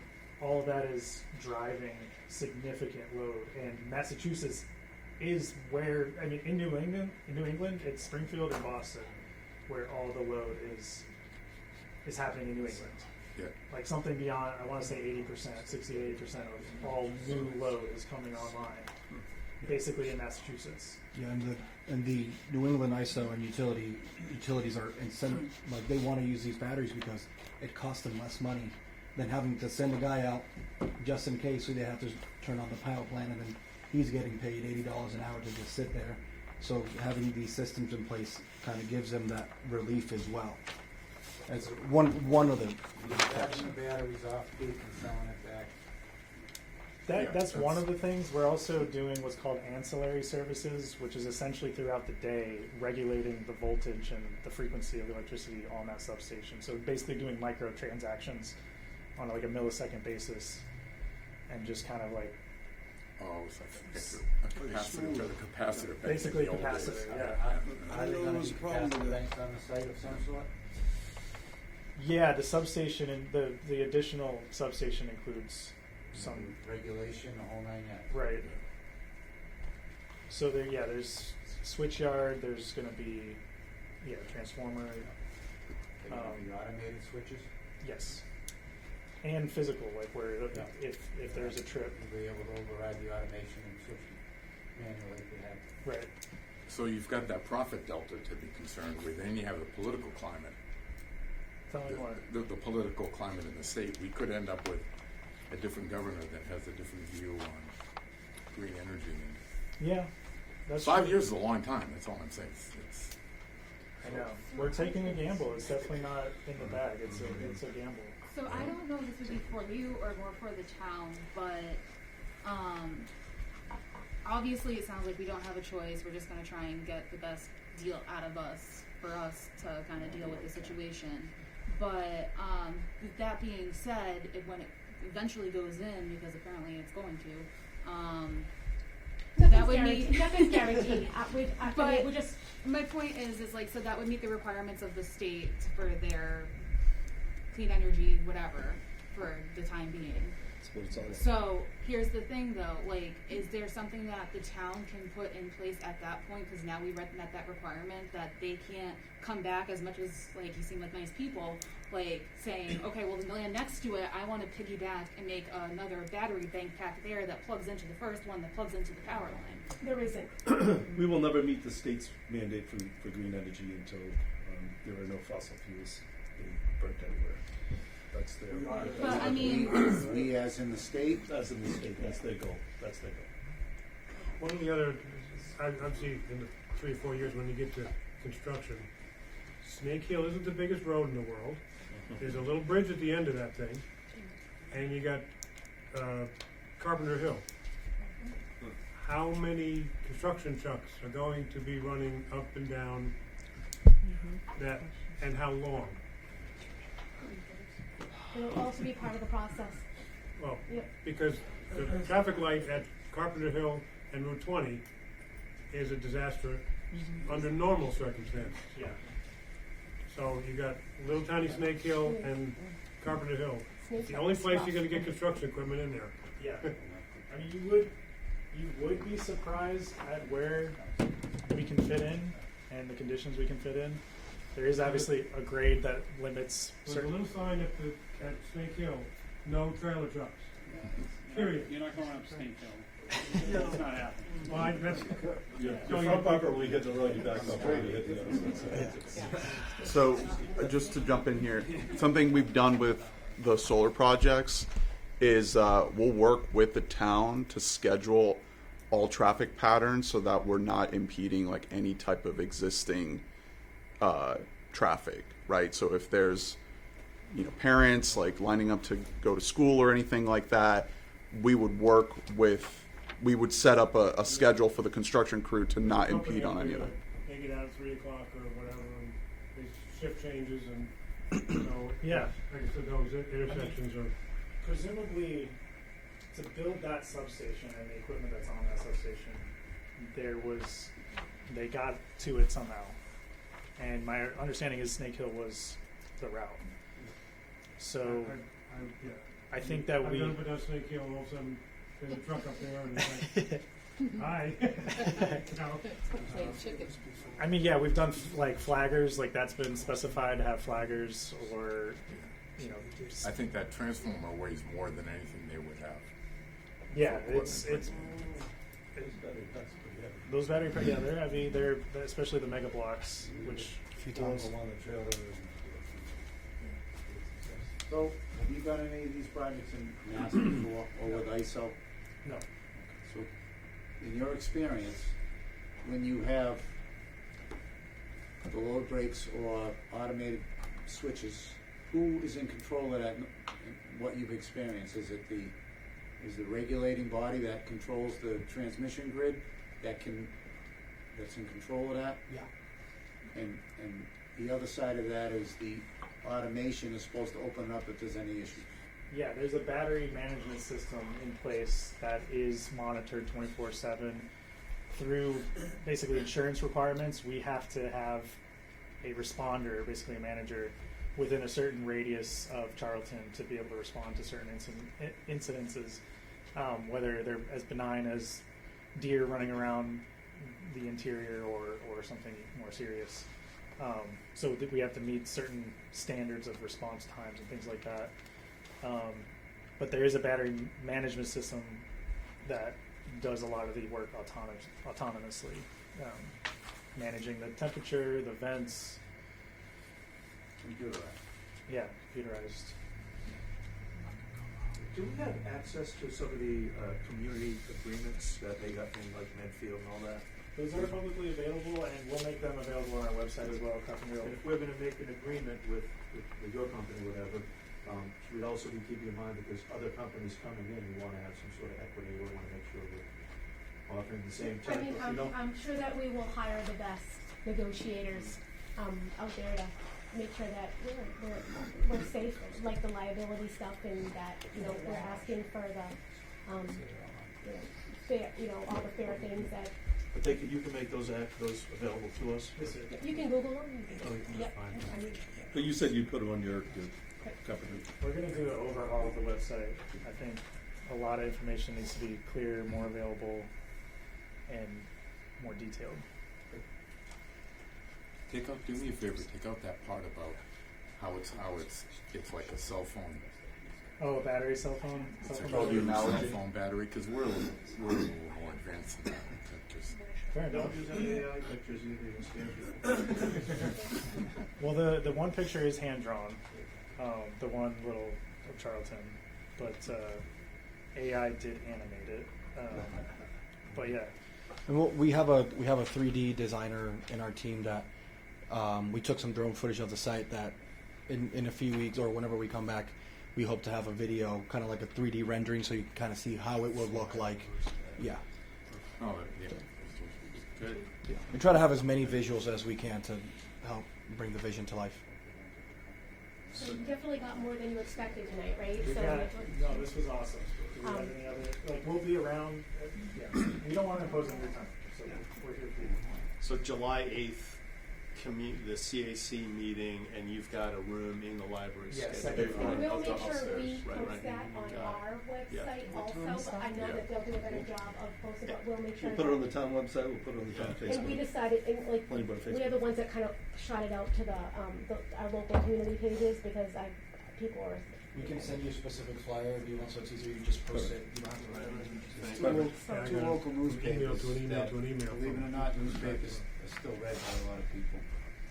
So the Charlton Gazette, The village. yeah, Charlton Village. I should say. Charlton. So it's not really a question that I think we've gone pretty long, so it's not really a question we'll answer tonight. But you said so on your website it says it's the Tesla Megapack units. Correct. How much, I know Tesla's got a lot of control over like their vehicles, how much control do they have over their units? It's, like I said, it's not a question I want tonight. When you say control, Like if they can shut them off themselves or So something like that, what or level of I know Tesla's has pretty strict level of control over all of their products. So what's the level of the control they have over these units? It's not a question I want to answer tonight, but like for future thought. okay. okay. So if these are made by Tesla, how much control does Tesla have? Like a back door, you're saying? Like they have a back door into the system? They've got back doors into their cars. Hey, that's true. Skater. That's a valid question. July 8th. July 8th. We'll see you in the letter. Thank you. Thank you so much, everybody. Thank you Yes, so much thank for you. your time. Is that, what Appreciate time it. is that? Was it We have it reserved for a large block Yeah. We were gonna invite folks to come around 5:30 is what we put on that flyer, I believe. It was 4 to 6, this last one.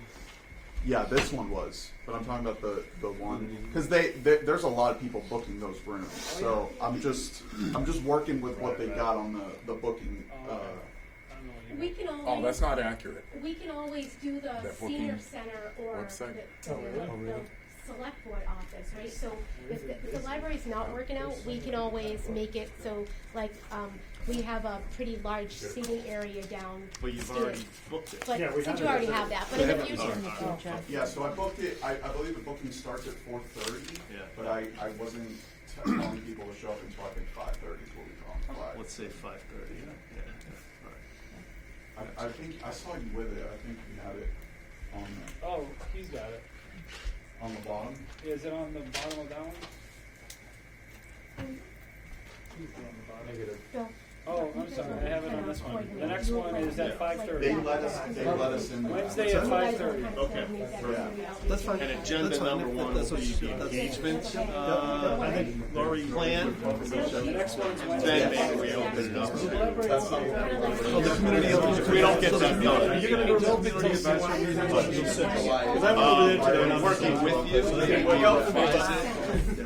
open till Thank you. So park in the back, because you gotta leave the key in the back anyway. Anything else?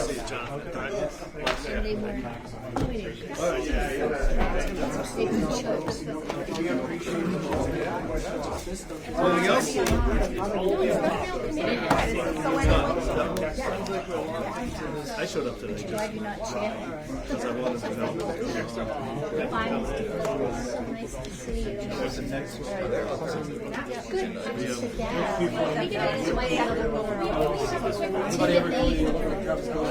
Say goodbye to butterflies, I guess.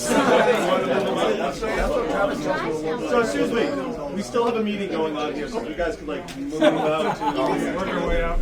or settle that. You can you're welcome to stay. Yeah. Stay and get these guys in the hallway. Yeah, that's, yeah.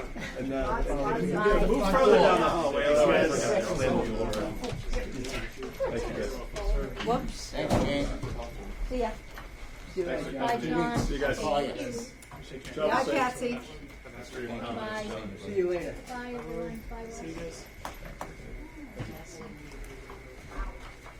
Okay. Sure, Florida. Okay, so, it's excellent when that is people show up or something. So I think there's only one open item, and we just wanted to kind of let, Bill and I and Jane, interview, we thought was a good candidate to come sit in front of the board for our new planner. And just everybody knows all the girls in town, in the town hall, thought he was handsome. Just Can't say point that. out there, no, I'm joking. I'm just joking. So we're going to schedule, Yeah, and I already, I'll post it tomorrow. we'll post We it. had 3 candidates, and we interviewed. They're on cameras though, so. Right. So I'm not going to use any names. So we had 3 candidates that we scheduled.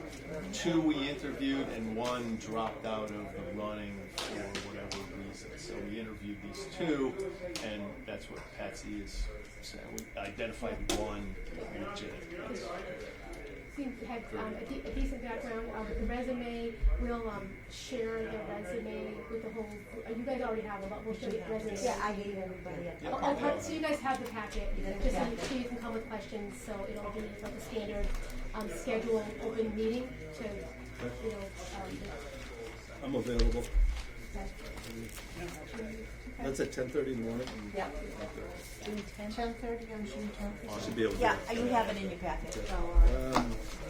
Yeah. Yeah. I think you have. Yeah, right under there. Yes. Yeah.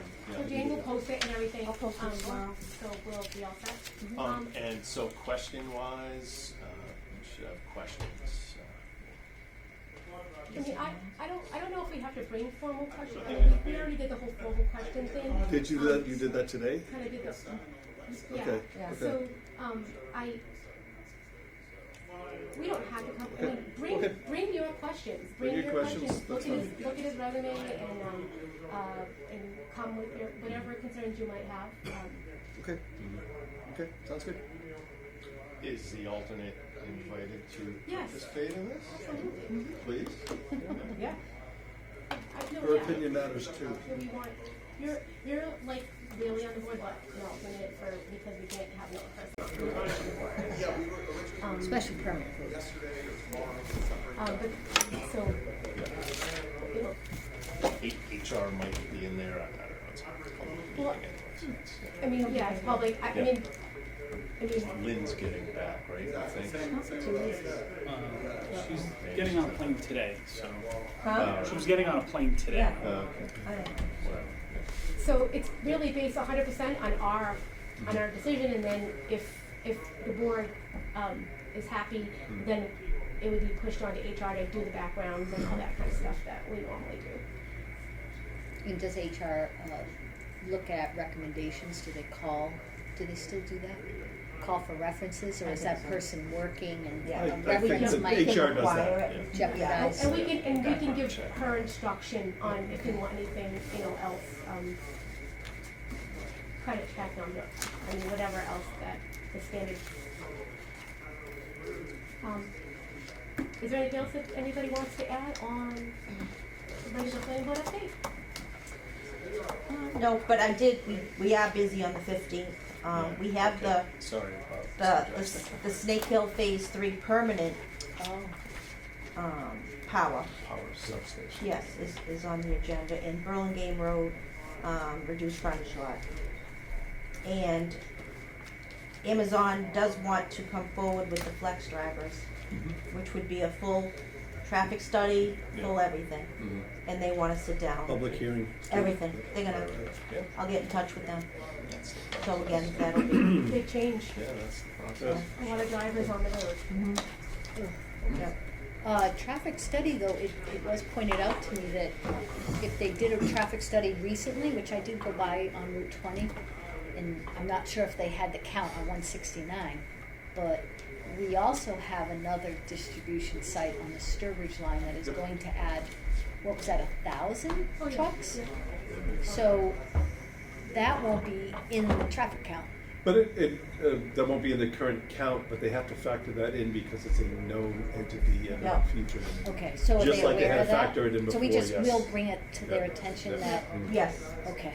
And we do have a That's traffic huge. study review engineer, and that's part of their checkbox of like looking at surrounding Projects. and kind of stuff. All right, good. And we have, and we use, we have a good traffic engineer. Yeah, Finesse. Yeah, yeah. Takes care of it. Yeah. Yeah. Yep, they're very good. Okay. Right, so, unless you have more to say, and you can. anybody- Motion to adjourn? Second. All in favor? Aye. Aye. All right.